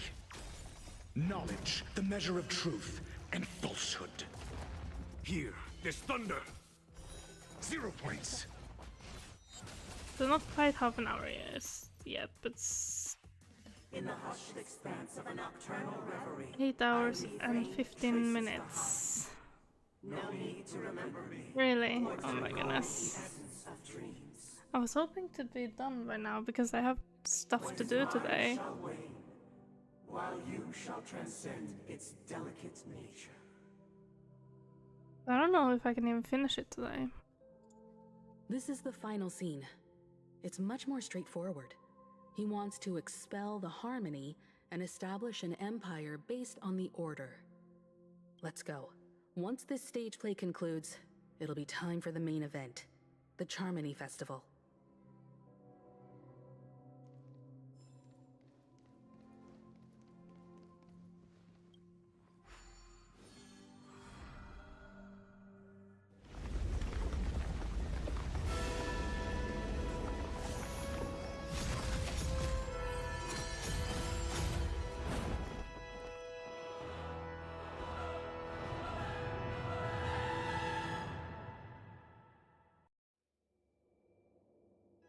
They imbued the world with meaning, perfecting all things in the heavens and on earth.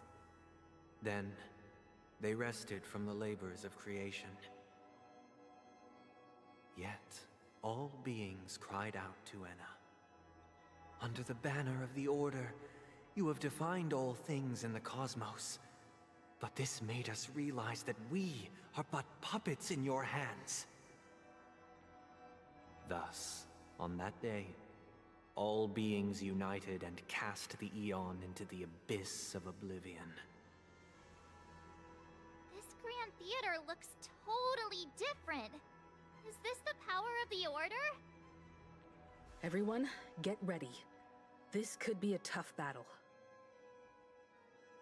Do we know what weaknesses we need?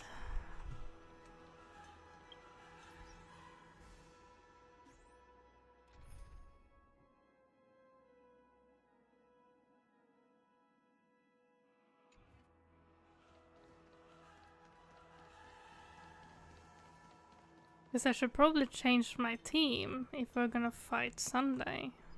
That marked the 7th day. Wait, Aventurine? Cheers and chants reverberated in unison. Or is it just because I had Aventurine? I'm surprised they didn't change it to the Trailblazer. Okay, I think I'm okay.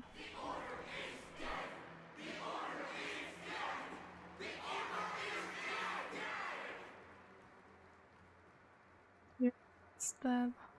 I never realized that. I was like, what?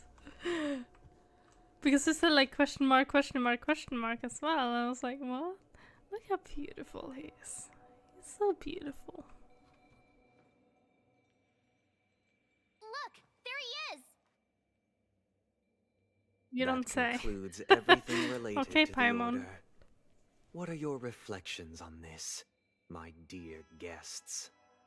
Alright, I'll tell you my reflection on all this. You are a complete nutcase, absolutely insane. Please seek help.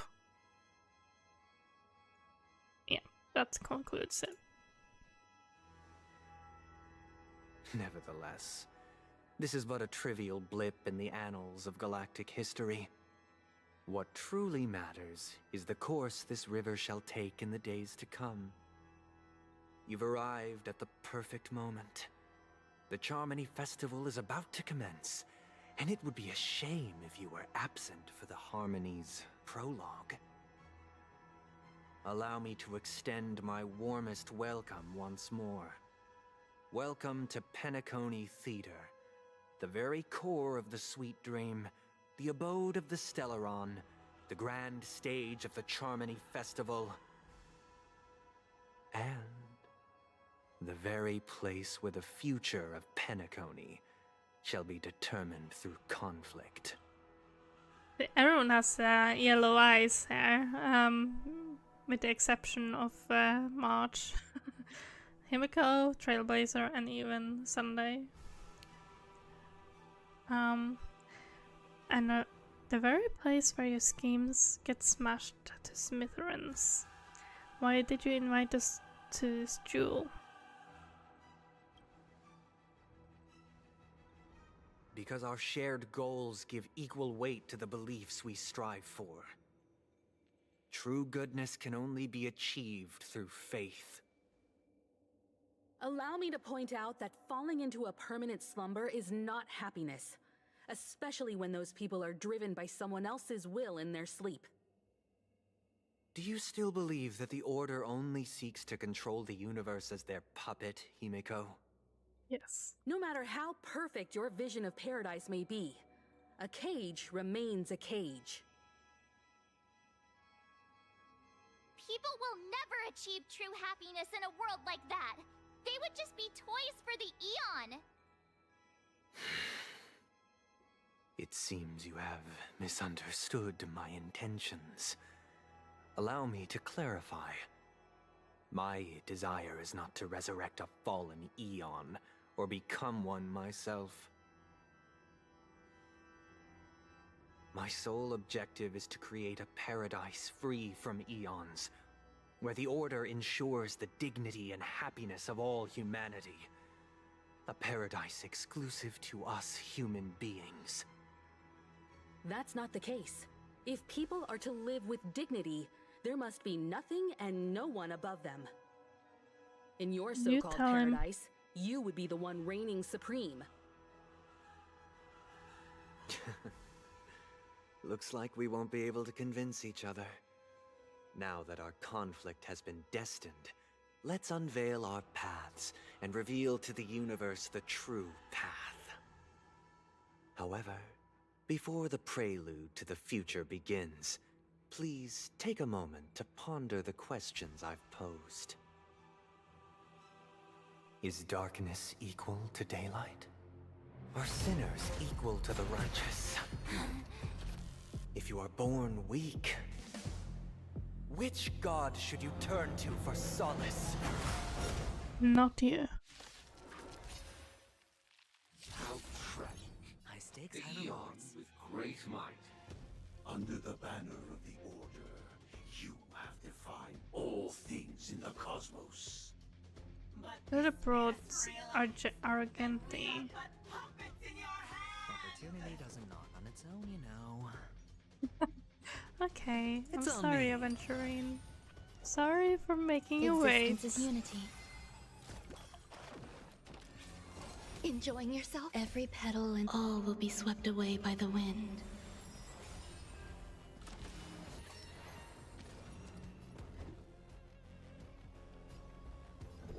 A test.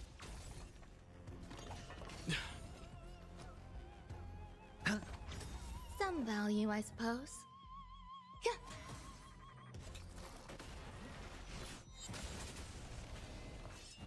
No dirty tricks, all right? Your answers? A foregone conclusion. Here, this thunder. Sure, I'll play along. Time for... Show no mercy. Spend freely. The dice have been cast. Bust. Or maybe I'll take it all. Watch your head.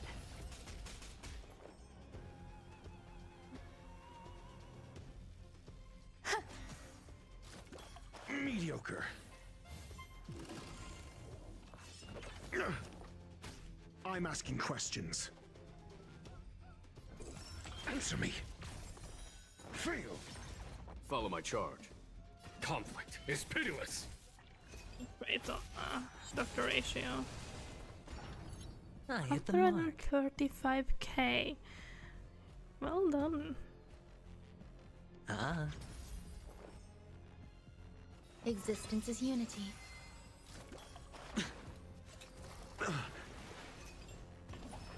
You fool! All in. Hedge your bets. Your answers? There's more to life. SAS knowledge, the measure of truth and falsehood.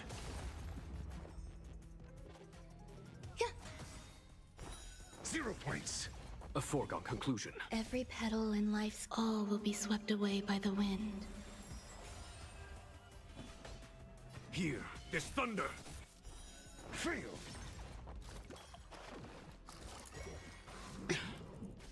Sure, I'll play along. Ah. Some value, I suppose.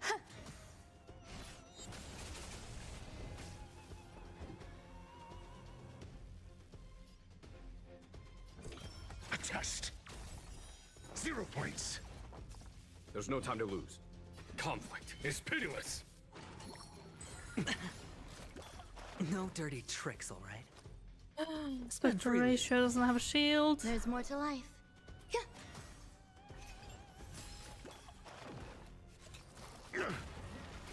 I'm asking questions. Answer me. Oh, so you're kidding me? Watch your head. The world is in harmony. The stars shine. Trying to pull a fast one.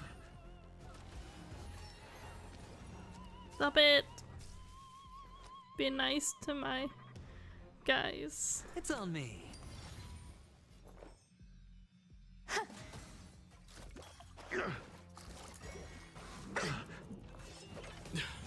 All in.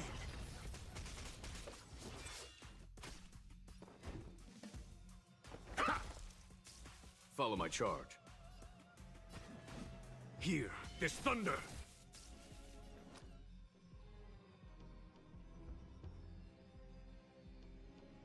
Spend freely. To the shield. Some value, I suppose.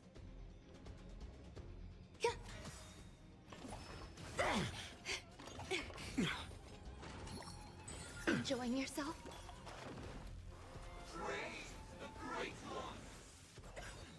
Watch your head.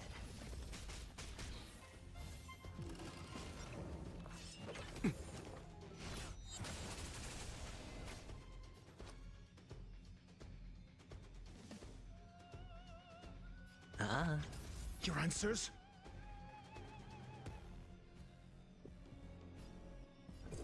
A test. There's more to life. Existence is unity. Every petal and all will be swept away by the wind.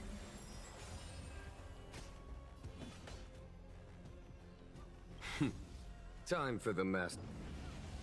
Show no mercy.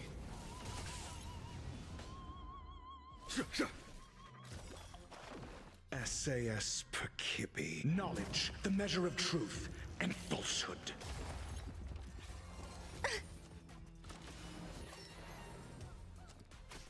I hit the mark. It's on me. The dice have been cast. Bust. Or maybe I'll take it all. All in. Fail. Some value, I suppose. I'm asking questions. There's no time to lose.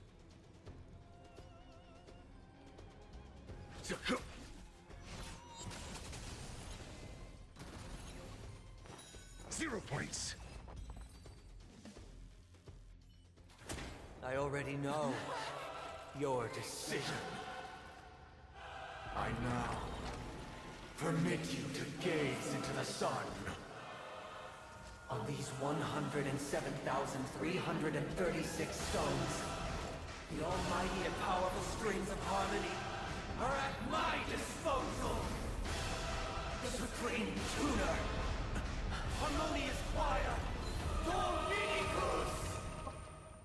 That's cool. I do love these cutscenes. Lost souls, come and meet your master. The embodiment of the harmony? So the true purpose of the Charmony Festival is to usurp it?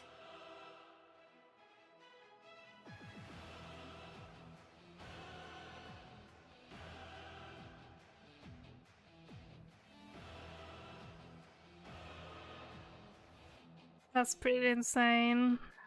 Just consume them all, that's kind of creepy. Oh my god, he's really insane, isn't he? Opportunity doesn't knock on its own, you know. Oh, no, I'm breathing. Relax.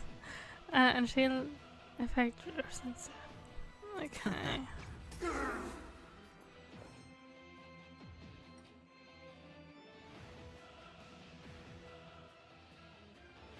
Eternal. Guessing I should get these ones down. Answer me. Follow my charge. Here, this thunder. No dirty tricks, alright. Wise and perceptive as you are, answer me this. Why could the harmony and the order merge into one? Noisy. Watch your head. Disorderly noise. A test. 0 points. Because neither side could tolerate discord. All in. Disorderly noise.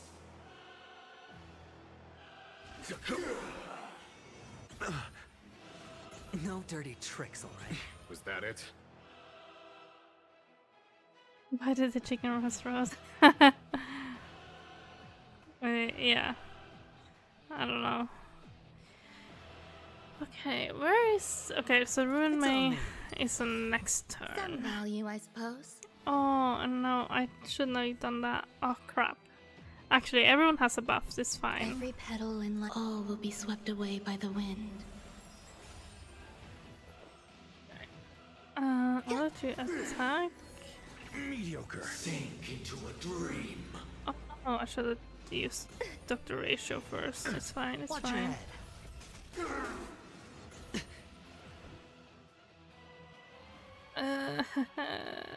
Let's use Dr.Ratio. Knowledge, the measure of truth and falsehood. He might do. I mean, I still stand by the fact that I think he needs therapy. Time for the show no mercy. 166k. There's another world in front of my eyes. It's the power of tuning. Don't let the song distract you. The dice have been cast. Bust. Or maybe I'll take it all. Disorderly noise. We have 2 skill points. Everyone doesn't have a buff. Opportunity doesn't knock on its own, you know. But we have a shield, so we can do a single target there. There's more to life. Okay. Support. Eternal. Disorderly noise. Hedge your bets.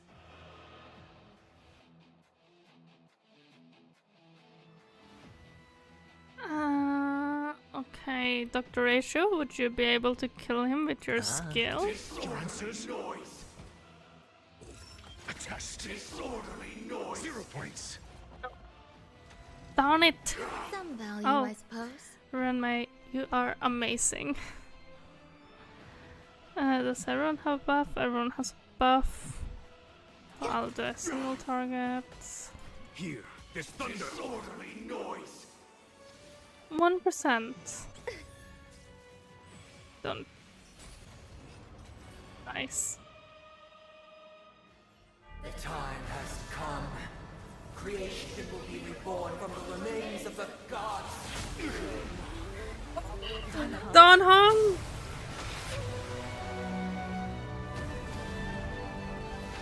The Xiangshu! Radiant spirits. I love it! Heed my word. Show no mercy.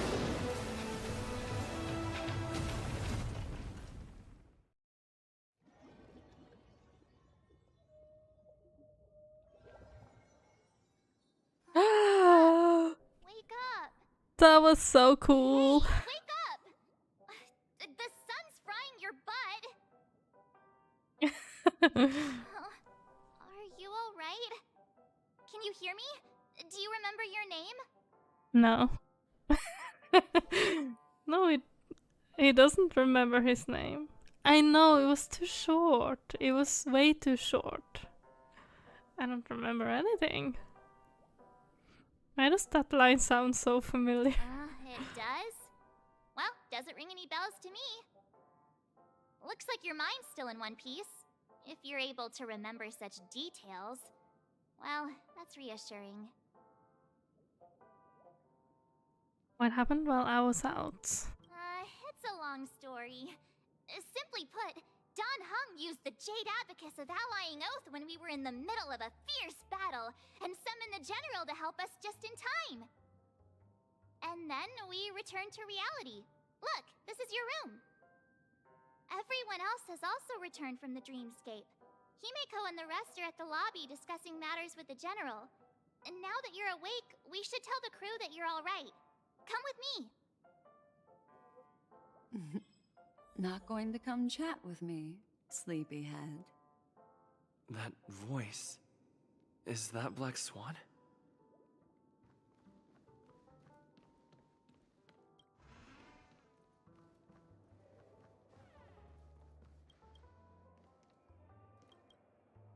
I want to go into the Aventurine's Hey, room. where are you going? Relax, March. Hey, we meet again, sleepyhead. What's Miss Black Swan doing here? Nothing, Miss March. I noticed he was awake and wanted to check to see how he was doing. Though the strike from the General was timely, its destruction was also immense. When emanators collide, ordinary people inevitably suffer. But, luckily for them, the dreamscape is my home turf. Thankfully, I managed to get everyone out before the harmonious choir collapsed. Okay, so what's happening with Sparkle's button? Thank you, Miss Black Swan. Like Sparkle, she Don't planned mention stuff it. for the thing, didn't she? After all, I wouldn't want to see such precious memories vanish. You're heading to see your friends, aren't you? Would it bother you if I walked with you for a short while? Of course not. But you're not planning on doing something like last time, are you? Why would you think that? I've never harbored any ill intentions. Well, not when you were around, anyway. Maybe they just forgot. Himeko and Mr. Yang are probably still busy. Let's go look for Don Hung first. I'm guessing there's more to it. I did hear a rumor that the main story quest is gonna last out 2.3 as well, so Look, we'll he's still see. talking to that cowboy.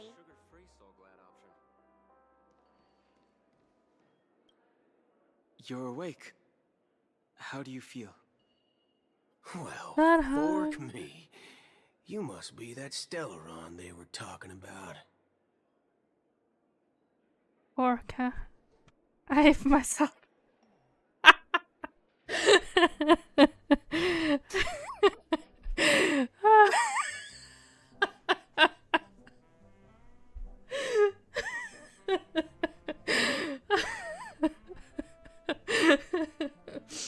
Oh my god. How can I not choose that reply? Allow me to introduce him to you. This is Boothill, a galaxy ranger. During our pursuit of a certain person, we crossed paths and just so happened to uncover a shocking plot That's what being you said, concocted yeah. by Mr. Sunday. Which is why we sought you out, to help the Astral Express save the world together. No need for thanks. The Galaxy Ranger's principle is correct every injustice one sees. That's how you lot in the Cienjo put it, right, Don Hung? More or less. Wait, hold on a sec. This is the first time I'm hearing about this certain person. Who are you chasing? And why would that lead you to the Express? Good question. It's, Huh? who was it again? Don Hung. Do you remember? Come on, don't keep me in suspense. Oh, that ain't it. I just can't seem to recall. Weird. My neurochip hasn't registered any malfunctions. I can't seem to remember either. What's going on? Heck. Forget about it.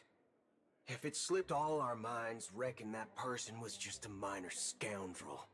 Unimportant. Ain't gonna stop us from piecing together the story anyhow. Do you remember it, Black When Swan? the dust settles, I'll just think of a way to recall it in the memory zone. Everyone, let's hurry up and look for Miss Himiko, shall we? He's now a minor star on Penacony, and the entire hotel's concerned about his well-being. You're right. Let's head to the lobby then. Yeah, why did everyone forget Acheron? One peach soul glad? She has like a way to make people forget.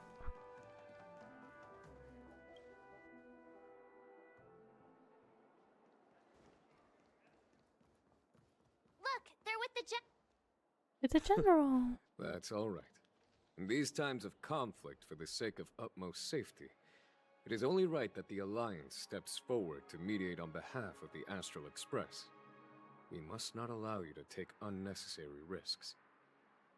Furthermore, sweet. despite the IPC's eagerness for success, it prioritizes peace above all, and the family, trapped though it may be, professes a desire for harmony. The Alliance has always won people over with reason. I firmly believe both parties can indeed put aside their differences and come to a peaceful agreement. That sounds very The General possesses a deep understanding optimistic. of the greater good. With the Cienjo Alliance mediating, peace for Penacony is within reach. You flatter me. But ultimately, it's been all down to the Express.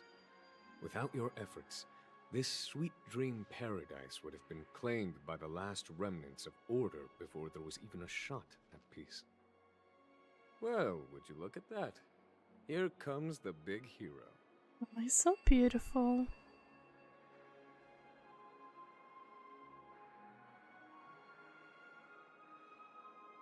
I do what I can. Let me guess, you were thinking about me. Again? Wait, what? It was nothing really. I do what I can. That's what I would say. If it isn't the galactic baseballer, a true hero who dares to take action. The galactic baseballer. Are you okay? I heard you couldn't wake up. Are you feeling unwell?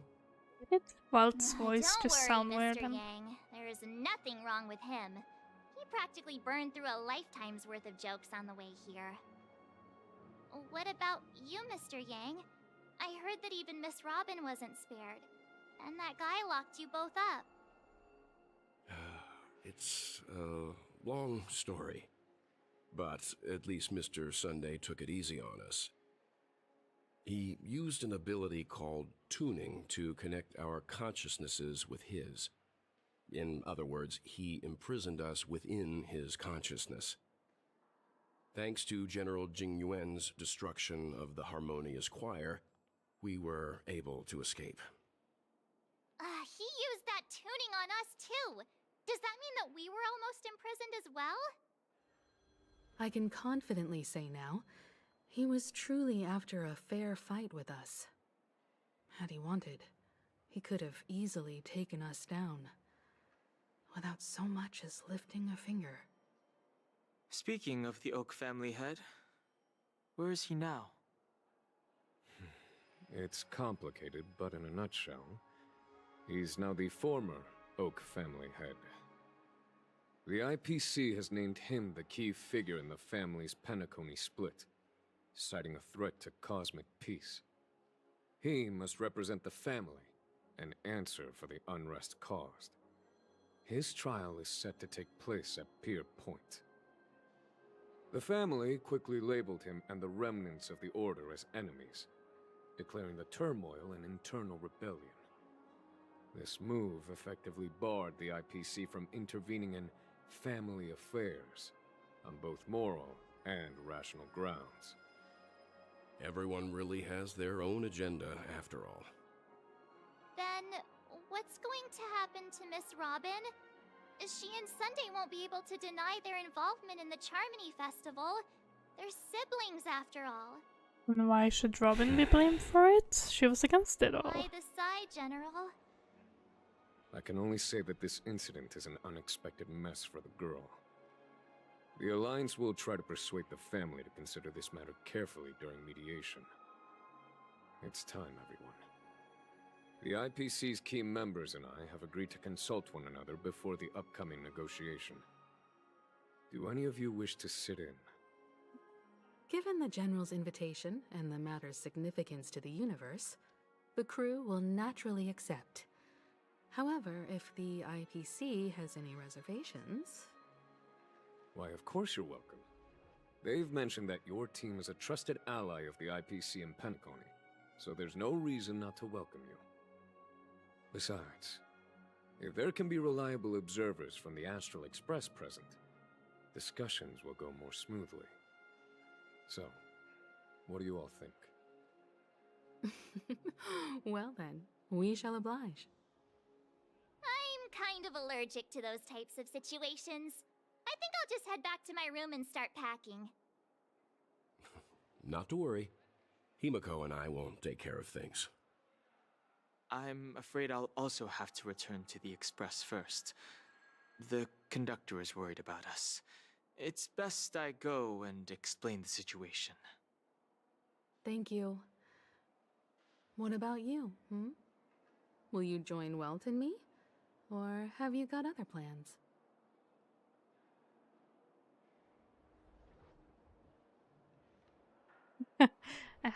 I'll go with Miss Himiko. I have to go help Marge pack her suitcase.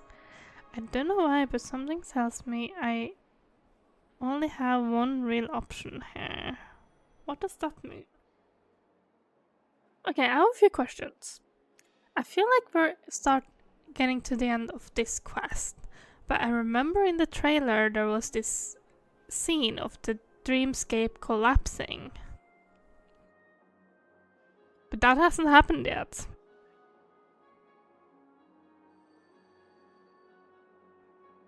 I don't know what to answer here. Like, anything sounds... Oh, I'll just, you know. Good guess. Although I'm not too sure of the reason. The representatives from the IPC have insisted on his presence. Allow me to lead the way. Follow me, please. I wanna know more about Aventurine. Everyone, please follow me. That's why I play this game now. I just want to learn about Aventurine. Mr. Aventurine and Miss Topaz are here too. Oh. Oh, and who is that over there? Okay. The Intelligentsia Guild's Dr.Ratio. This assembly is quite something. How did that happen? I'm happy. But I expected him to be gone for longer.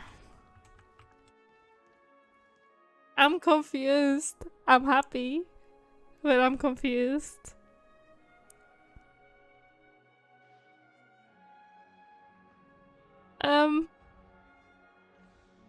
It does feel very rushed.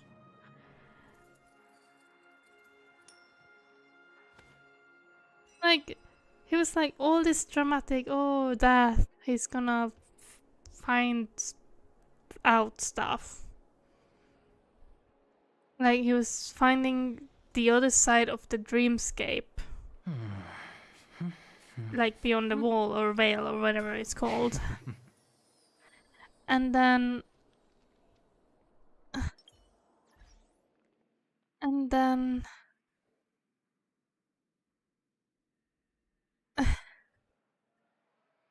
And it was so dramatic. I was crying my eyes out. And now he's just standing there in the lobby. After that lovely message from Dr.Ratio and everything. So where did he go? What did he learn? What did he do? Did he just go there? Oh, it exists and go back? I mean, I'm hoping we get some answers when we see him now. But I'm confused. I'm extremely happy he's there. I'm happy he's alive. I'm happy he seems well from the distance that I'm standing at least. But I'm confused. Okay, I'll go and talk to them. Hello, friends. Oh, it doesn't even trigger like a thing. I actually have to click on them. Well, he has a smile on his face. Look at them like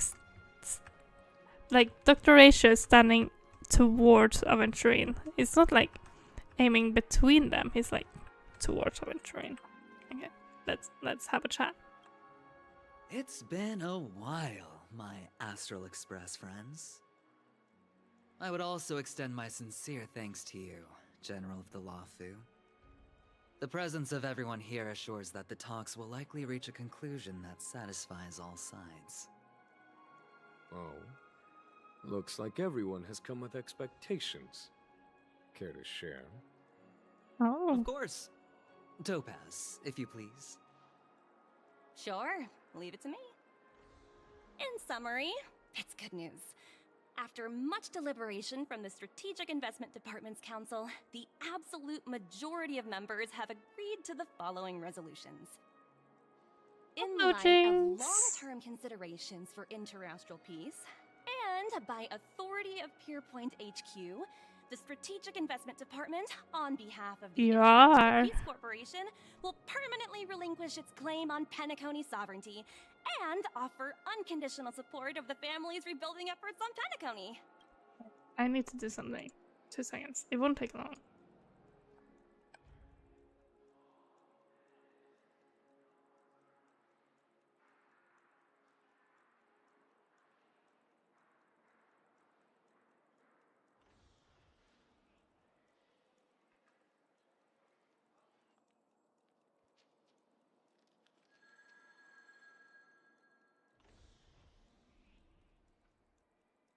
Just gonna grab a random picture from YouTube just because it's silly. Okay. Sources, image, add source. Add a new source, add source.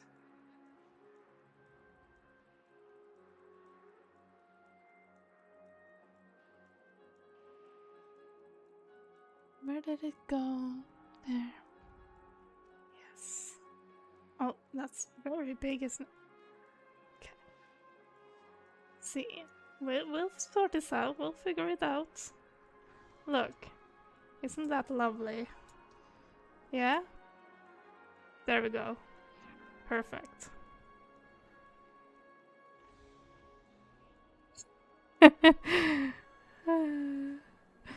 There.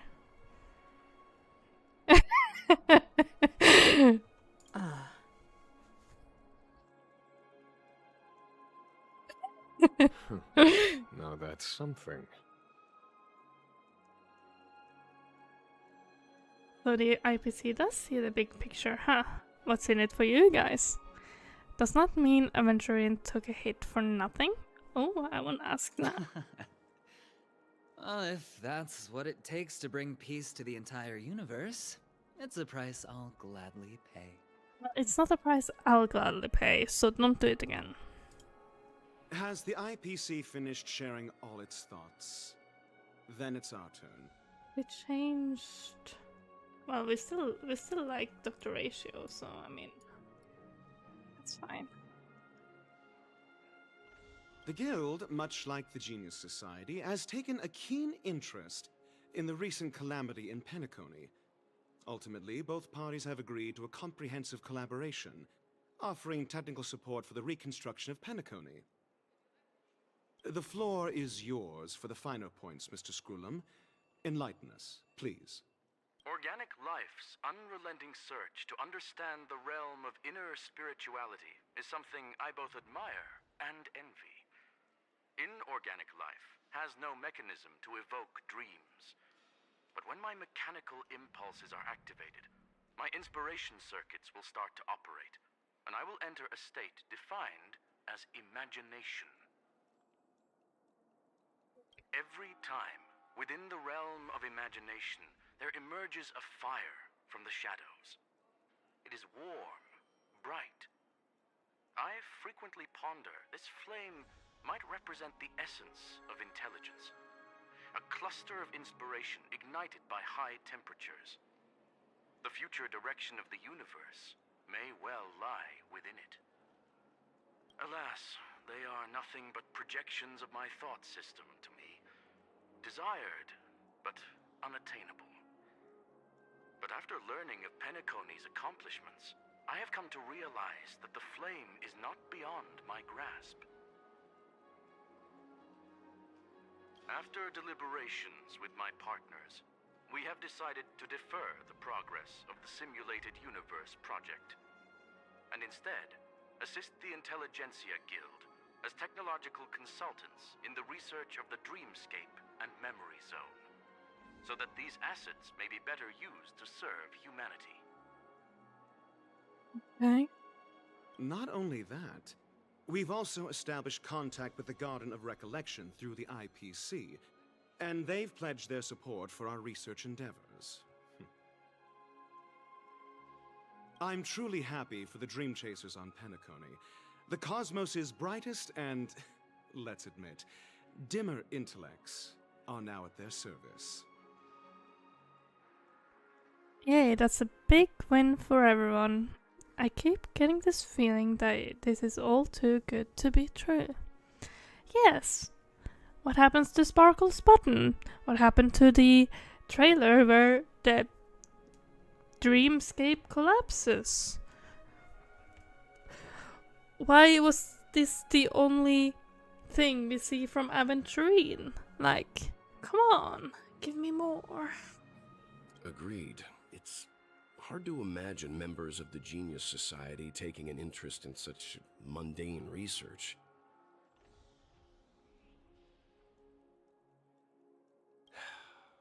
Never mind. At the end of the day, this is a positive outcome. No, yeah. No wonder everyone insisted that he be there. It heartens me to learn that everyone is willing to put aside their differences for Penacony's plight. I trust that everyone will surely reach consensus in the upcoming negotiations.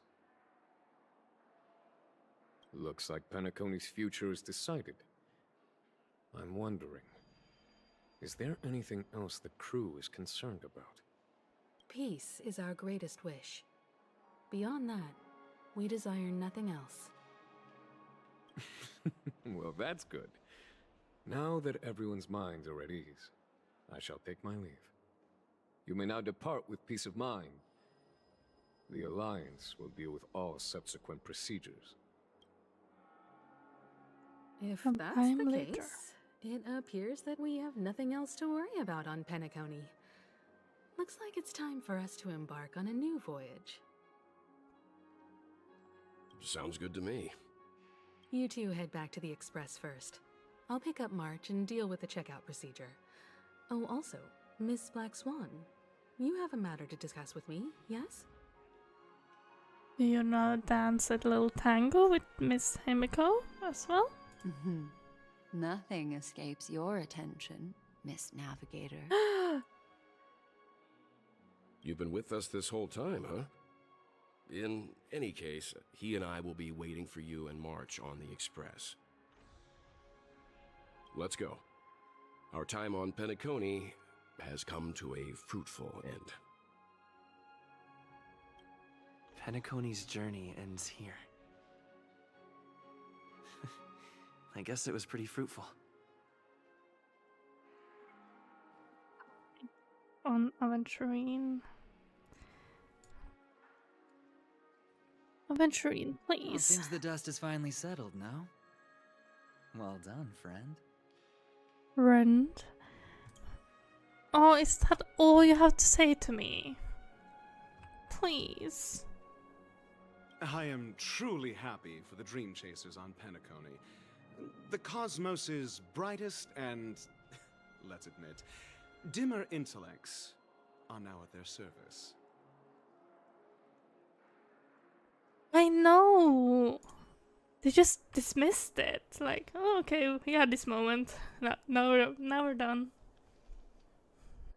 This is all due to your heroic deeds in Penacony. Everyone's been moved by your integrity and selflessness. Alright. A small little theory session in starting. Okay. No, I didn't expect him to say he loves me. What? Of course he doesn't love me, he loves Dr.Ratio. But I love him. What I wanted was more explanation. Because to me, him going into on the other side of the veil or whatever it's called just seemed pointless. And we had this all big emotional drama for no reason. I mean, there was a reason we got more to see more. Oh, shut up. We got to see more of Aventurine. I'm happy about that. But this is not enough. I want more.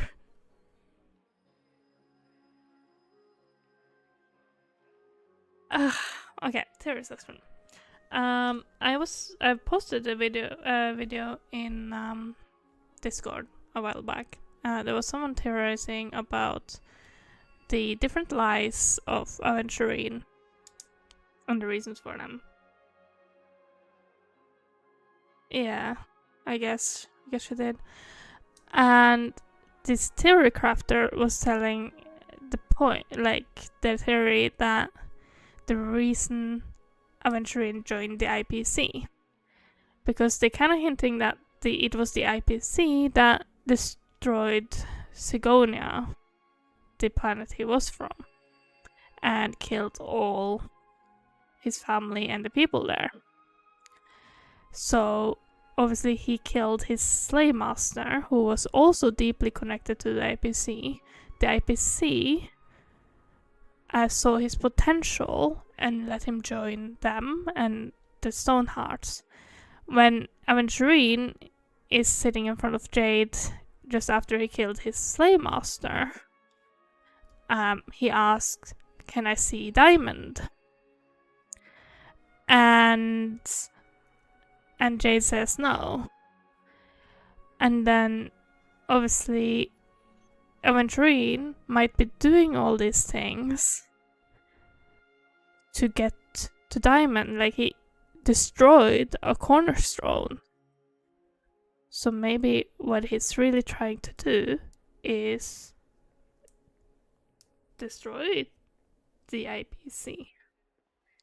They explained it a lot better than me. You should watch the video, it is really good. Anyways, let's continue.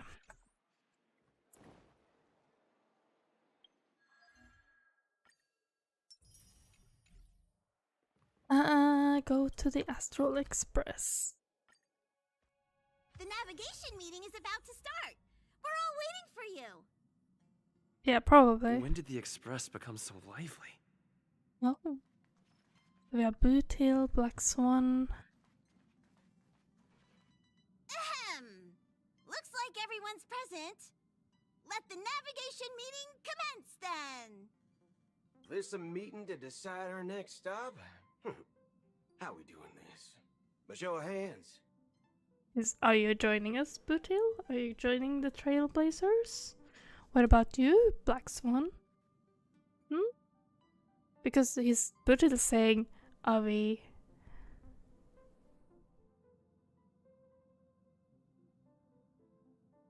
They did by doing nothing. Wait, what are we talking about? My brain is like 100 miles an hour at the moment.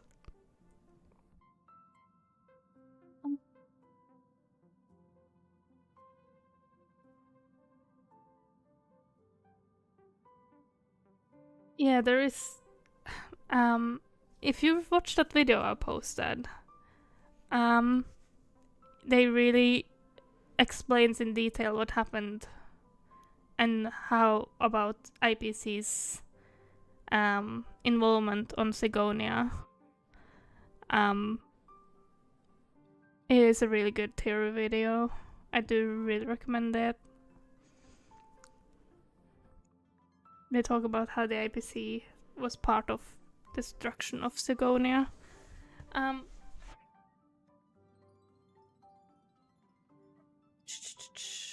Okay.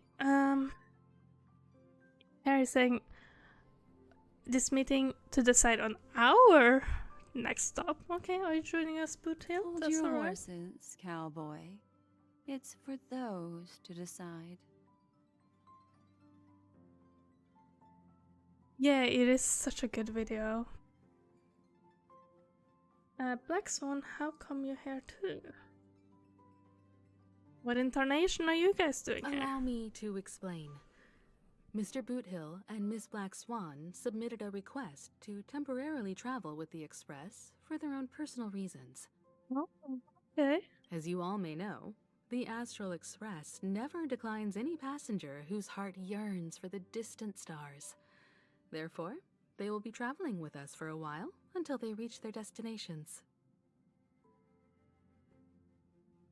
Are they matching clothes? Red and black? I guess. And a hat.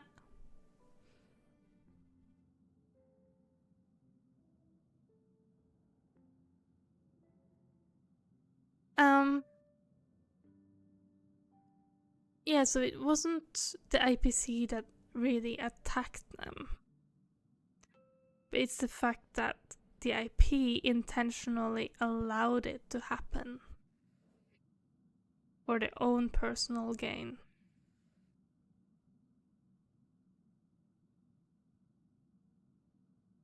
I mean, it's theory, so it's not written in stone, so it has to be, like, understood with a grain of salt, of course. Whoa, the Express is going to be much livelier now. But, Miss Black Swan, you better not use your Memo Keeper abilities to pull any pranks. Understood, Miss March. I promise you, you'll never see me in your room while you're taking a break. But you may see her in your room when she's not taking a break. Don't! You're freaking me out. Alright. Now that everyone's met everyone, we can continue our navigation meeting. Alright, let's do it. Firstly, Pom-Pom wishes to thank everyone. If it weren't for you all unearthing the truth about Penacony, Pom-Pom would have never known where Mikhail and the rest had gone. What they had to go through was regrettable, but I reckon they all fulfilled their wishes. And it was thanks to all of you. Thank you, everyone. Oh, you're welcome. Now then, we come to the crux of this navigation meeting. We must decide on the Express's next stop. Let me introduce our current options. The first choice is from Himiko, the oceanic planet of Lushaka, a planet composed entirely of water. Many aquatic races reside there. Of course, it's also the home planet of the venerable, nameless Mikhail. I just remembered. The Stellaron. Did we do anything to it? Did we stabilize it? The second choice is the agate world Melustanen, suggested by Welt. It's famed as one of the initial sites of the Stellaron disaster, and the place where the beauty Idrilla ascended. Today, it's celebrated as a planet of undying allure. The third choice is Edostar, a planet nestled within a vast ion storm region, currently under assault by the Antimatter Legion. However, the distress signals from there have recently ceased, prompting the IPC's wish for us to check in on the situation.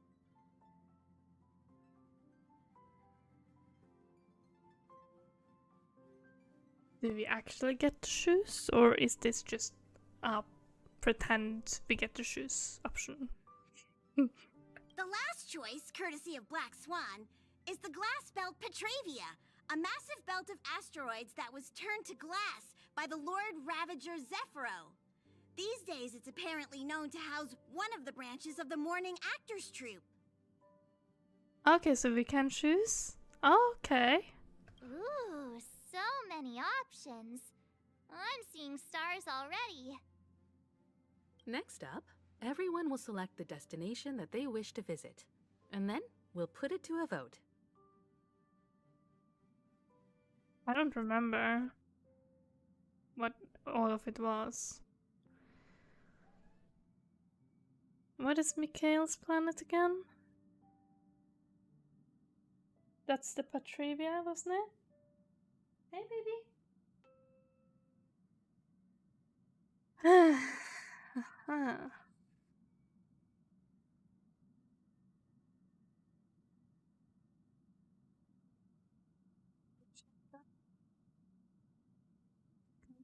Petriva, Edo Star. Can't make up my mind. If that's the case, how about we go to Edo Star first? If that planet really is in danger, then we should go help them out. March is right. Though the fact that the distress signals have ceased means we're probably too late.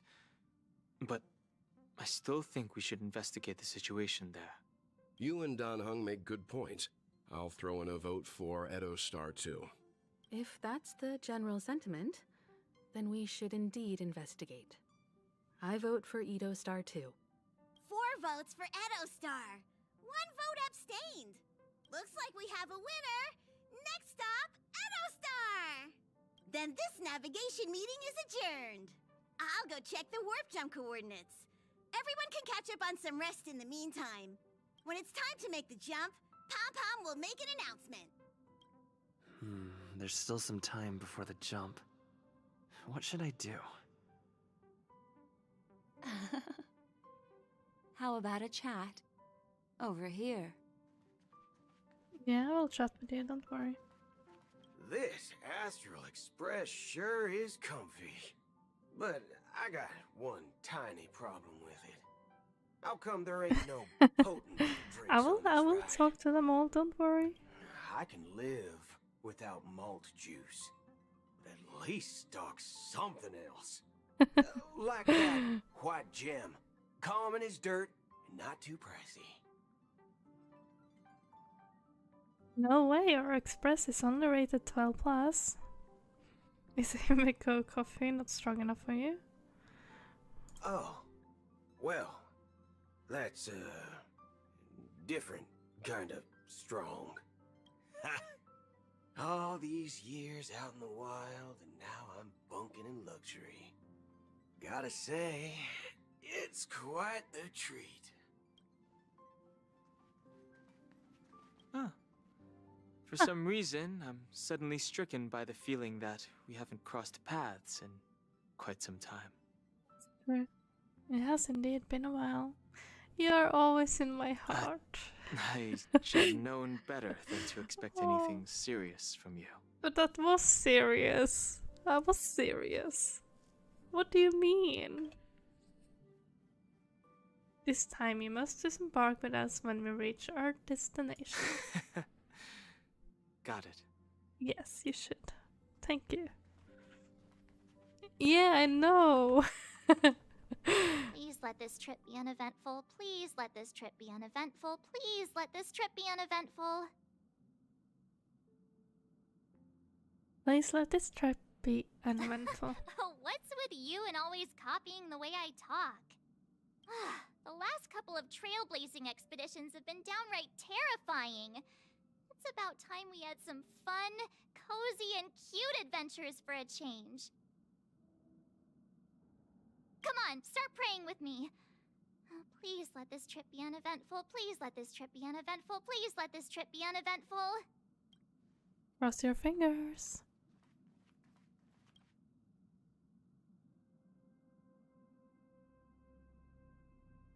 That's true. Yes, if it was uneventful, then it'd be Genshin. Oh, you're here. Seeing your reflection among the stars in the porthole really does seem somewhat surreal. How about it? This journey of beautiful dreams. Was it to your liking? The roller coaster ride is just so peak. Keep it coming. It kind of left me wanting more, you know. Seems like there are still lots of loose ends, no? Yes, definitely. It's nothing short of Deus Ex Machina. Oh, that's funny. When does next survey come? When the next survey comes, I'll be checking the 2 easy books again. I'm gonna put this on. Tinge of regret, I sense. Oh, these are the kinds of lasting memories I cherish. So, how about you hand that small parting gift back What did to me? she reply? I'm quite eager to have it back. There you go. Oh?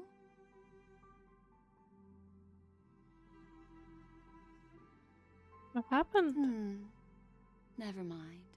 I just stumbled upon a particularly fascinating spot in your memory.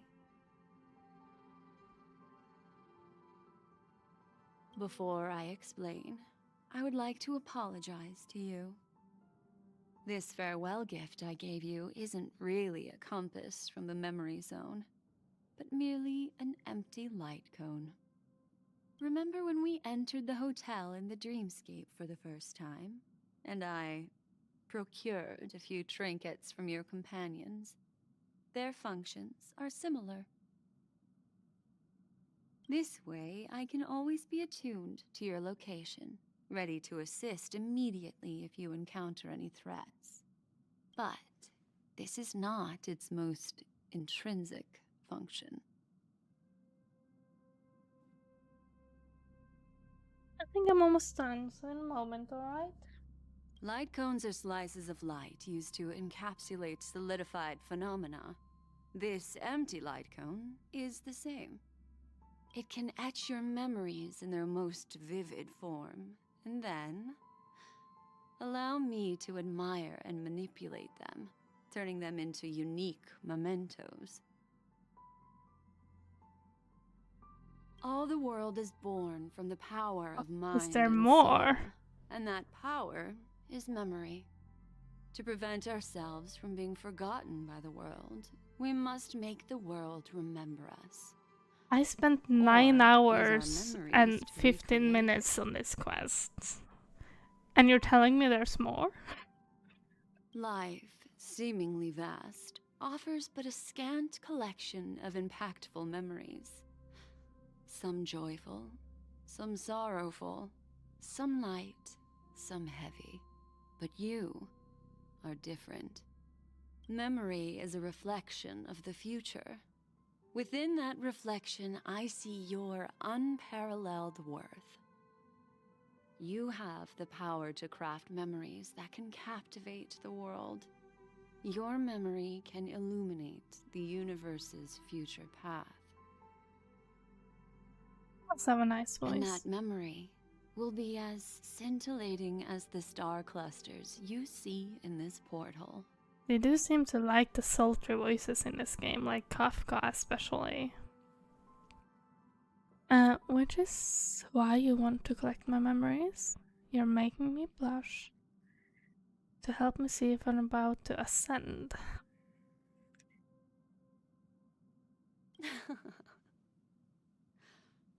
The memories I have of you are not enough for me to predict a future that lies too far ahead.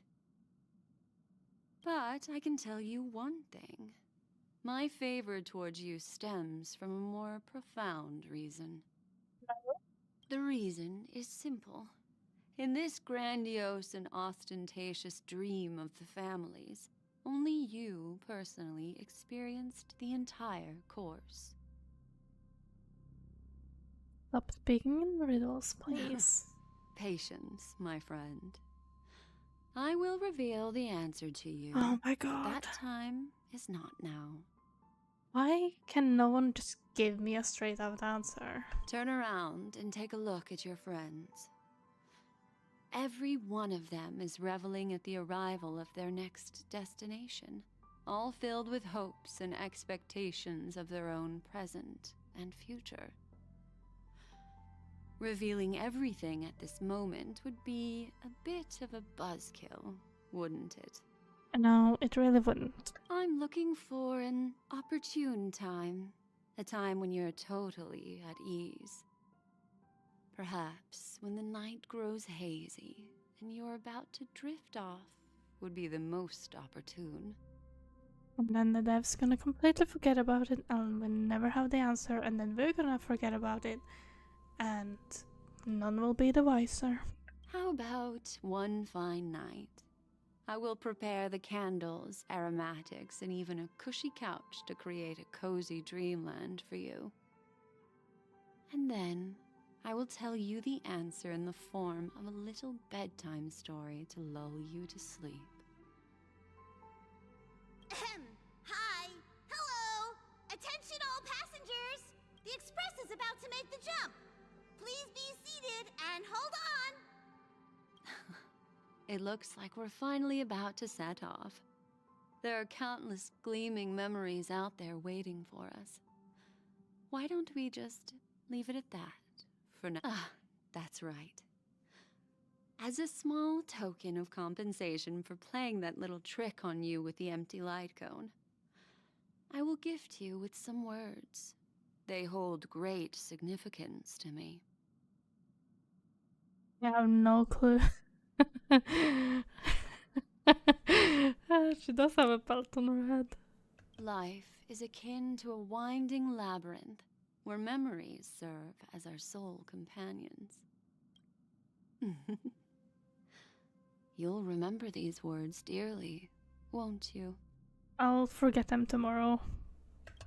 In the year 2158 of the Amber Era, the first year of the new epoch, the universe resumed its intended trajectory.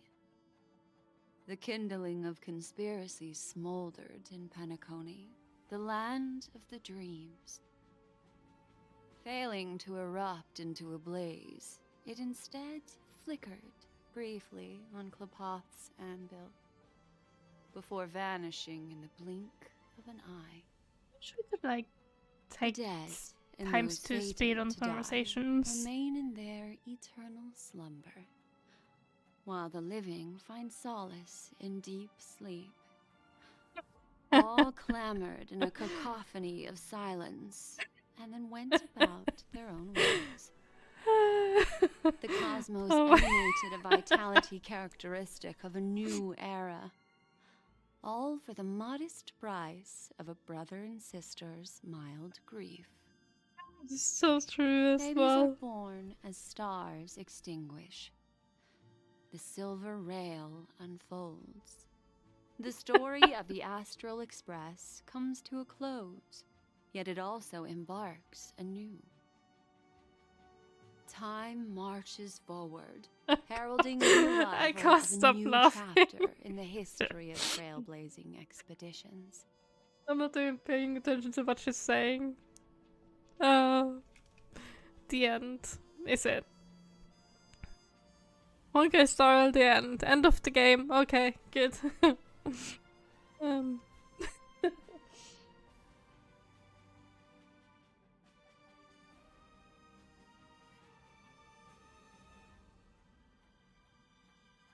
Question mark, question mark. Half kakavasha.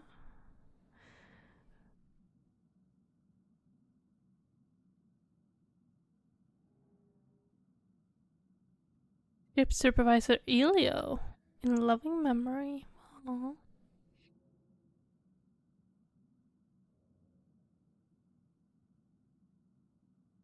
Countless shooting stars streak the sky tonight. If you can pick the right one, it will carry your wish to thousands of distant worlds. Yeah, end of the game. You're feeling very relaxed now, aren't you? So, then, the end. It's time to tell you a little bedtime story. Well, let's start with a conclusion. The crew was defeated in the battle against Sunday. Everyone in Penacony failed, and no one survived. But don't panic. The truth, as horrifying as it may be, is not yet irreversible. There's still a glimmer of hope, and that's why I'm here. Next, I'll use this empty light cone that carries all your memories to relive everything that happened before. And when this story reaches its end, I'm sure someone as clever as you will notice that. There's a major flaw in the story you have experienced, yet within that flaw lies a glimmer of hope. Are you ready for it? Do you remember everything? When the clock turned back, the Express Are you started kidding me? a warp jump, sending you to a strange dream. You were bewildered back then, and then a Galaxy Ranger named Acheron showed you a way out. Is this when you were late to work, Atai, because you were listening to Black Swan yesterday? When you arrived at the Reverie Hotel, you met the doorman Misha and had a confrontation with Aventurine, an IPC representative. Thankfully, Acheron appeared again and helped you. After that, you saved Firefly and explored Penacony together. During the tour, you ran into Sparkle disguised as Sampo and accidentally entered a child's dream. There, I rescued both of you from death, but Firefly didn't return to reality. She realized the truth and tried to involve you in her plan, but that resulted in an accidental death. Even more unsettling, you soon encountered another murder. Oh, there's so many unanswered questions. I realize that now, because Firefly was meant to die 3 deaths. She has only died once yet, and she went off to die the second time, but we don't know anything about that. Oh my god. The 2 cases of death prompted you to investigate the truth behind the sweet dream. Despite your efforts to gather information about the 2 victims, you didn't make much progress. But you did learn about the Watchmaker from Gallagher. Meanwhile, Aventurine was secretly carrying out his scheme, in which you were one of the pawns. In the midst of a fierce battle, Acheron revealed her true identity as an emanator of the Nihility and unsheathed her sword. That strike foiled Aventurine's plan and opened a passage between the sweet dream and the original memory zone. Upon your arrival at Dreamflux Reef, you learned the truth that death was actually dormancy, as well as the truth about the dreamscape, the Stellaron, and the bellboy, Misha. You split up with Sunday and Robin, looking for a way to seal the Stellaron. However, it turned out that Sunday and the Dream Master had their own hidden agenda. And you had to engage in an ultimate duel on the stage of the Charmony Festival. Finally, the story reached its conclusion. You emerged victorious, with the Trailblaze triumphing over the Order, and Penacony embracing a bright and peaceful future. This marks the end of the thrilling journey in Penacony. I'm sure you've already noticed something unusual, haven't you? The major flaw, which contradicts all the known information, hides in this story.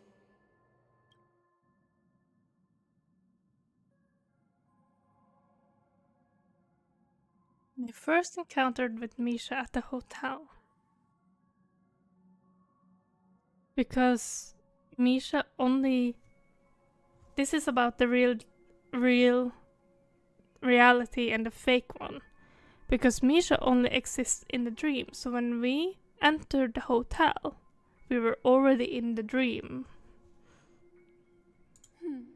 Little Misha. Or should I call him the Watchmaker?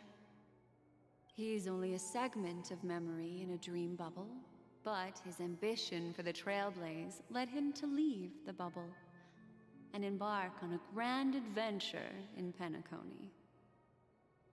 While Misha is a rather special memory zone meme, and he was granted power by the Trailblaze, there's still one thing that he shouldn't be able to do. A life born in the memory zone could never manifest in reality. So, why did he appear in the Reverie Hotel in reality? The answer is simple. He is the one fatal variable that contradicts all our known information. This means that you, who wholeheartedly believe in this memory, are still trapped in the dreamscape at this very moment. I knew it, and I think that was why Acheron wanted to do the jump thing out of the atmosphere thing. Wake up, sleepyhead. Break free from this eternal dream and return to the real world.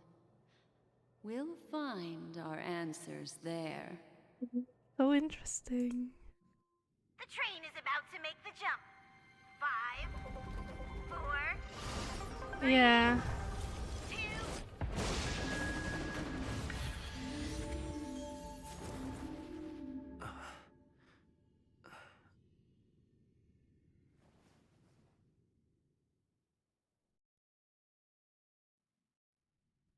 So this way, darling. yeah. From the very start. Not another one. Thank you so much, Black Swan. Finally, I can breathe a sigh of relief. What happened? I understand you must be confused, and will do our best to shed light on the situation. However, before that, it's essential to know that this place is the rift between dream and reality. A place reserved only for those who have awakened from Enna's dream. Do you remember Sunday's ambitious plan? He intended to harness the power of the Stellaron, the collective will of over 100,000 Oak family members, and the desires of everyone in Penacony to usurp the harmony and restore the order. You know, my brain is so messed up at the moment. I don't know what's going on. I'm so confused. Unfortunately, it didn't stop there. From the early days of our journey into Asdana, we were already affected by the Stellaron. That strange dreamscape where we met. Maybe it was a sign that your thoughts were beginning to drift away. Because we already know that we were in the dream from the second we entered Penacony, because Misha was there. But what happened in reality? Like, what really happened? I don't think the goal of the Order was to put everyone into a deep sleep. Quite the contrary. They used the Stellaron to catalyze the leakage of Asdana's Memoria into the material world, allowing the dreamscape to blend with reality. And that included a lot of Memoria from the Beyond the Sky Choir. As time came and went, the dreams eventually became indistinguishable from reality, and reality became an illusion. People think they are awake, but their spirits have long since stepped into the Temple of Order. This is what makes Enna's dream so powerful. In this paradise governed by the Order, everyone indulges in their delightful dreams and lives happily ever after. I believe what you experienced in the sweet dream, except for that flaw, was real. Only in this way could you reach the destination, lifting the crisis in Penacony and embarking on your next trailblazing expedition. If it wasn't for Acheron's plan, we might have been trapped in this dream forever. Fortunately, while the path of the Order governs all things, it can't affect the Nihility. I came to realize this when the Dream Master tried to expel me at any cost. This is also why you felt a sense of peculiarity when traveling with her. Well, I'm not as fortunate as she is. Even if I'm a memo keeper, I was still influenced by the power of the Order and fell into hallucinations. Alright, I'm gonna grab another drink. Perfect.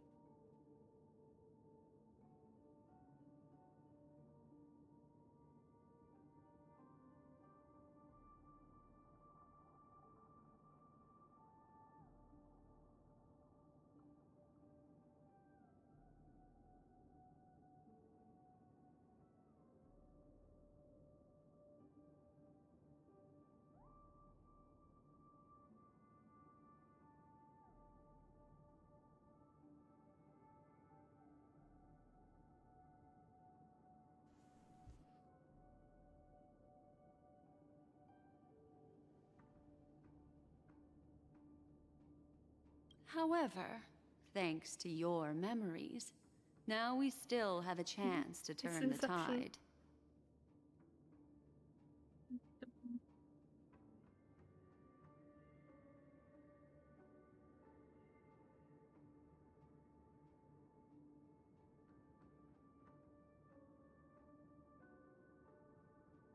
For mortals, even if they possess the great power of a path, they can't create a flawless world like gods do.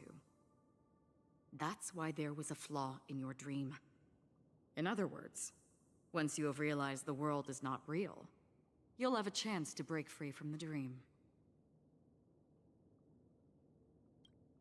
The flaw in your dream lies within Misha, who could have never appeared in reality. When I turned the pages of your memories, I realized that I was in an illusion too.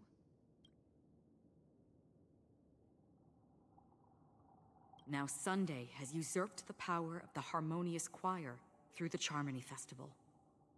Asdana has thus fallen into Enna's dream, transforming everyone equally into the notes of the Aeon.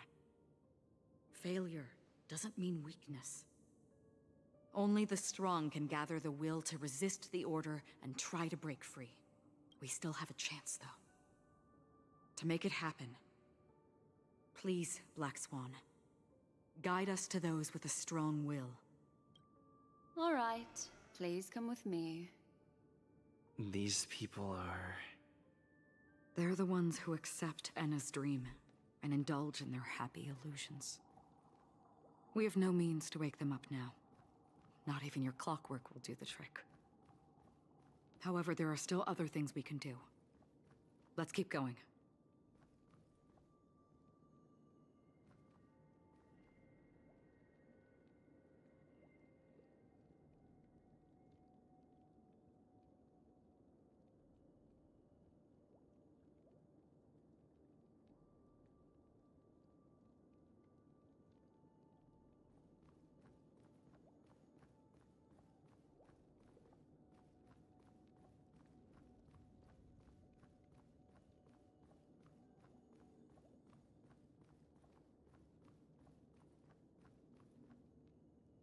Okay, sorry. How long is left of this quest?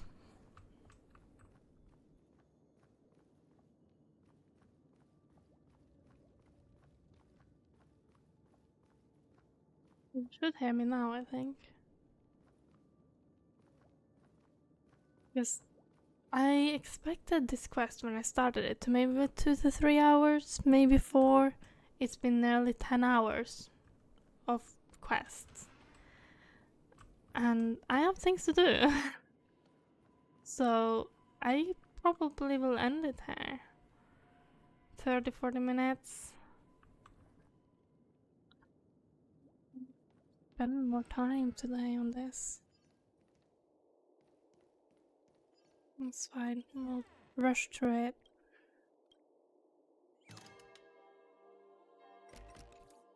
Okay.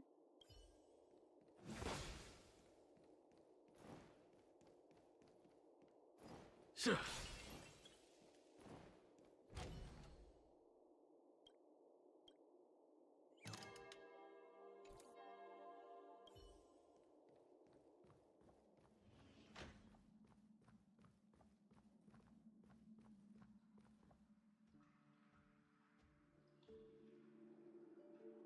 Yeah, I think I'm gonna end it here. I'll probably finish the quest not streaming as well. It's been really, really good quest. I am more confused than ever. Obviously, I knew that the reality wasn't real. But what's going on? So I will end the stream here. Try and get some stuff done around the house and garden and whatnot. And then this evening I might finish it. But yeah. Thank you everyone for stopping by, for hanging out with me doing this quest. It's been such a journey. And I suppose that this being a dream is the reason Aventurine's story was just so abruptly cut short.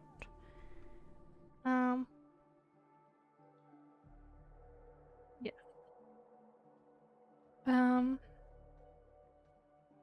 And obviously it was the origami bird in the reality as well, which was kinda a tell. Anyways, thank you all. I love this quest. I love that you guys are hanging out with me doing it. And I will see you guys later. Bye!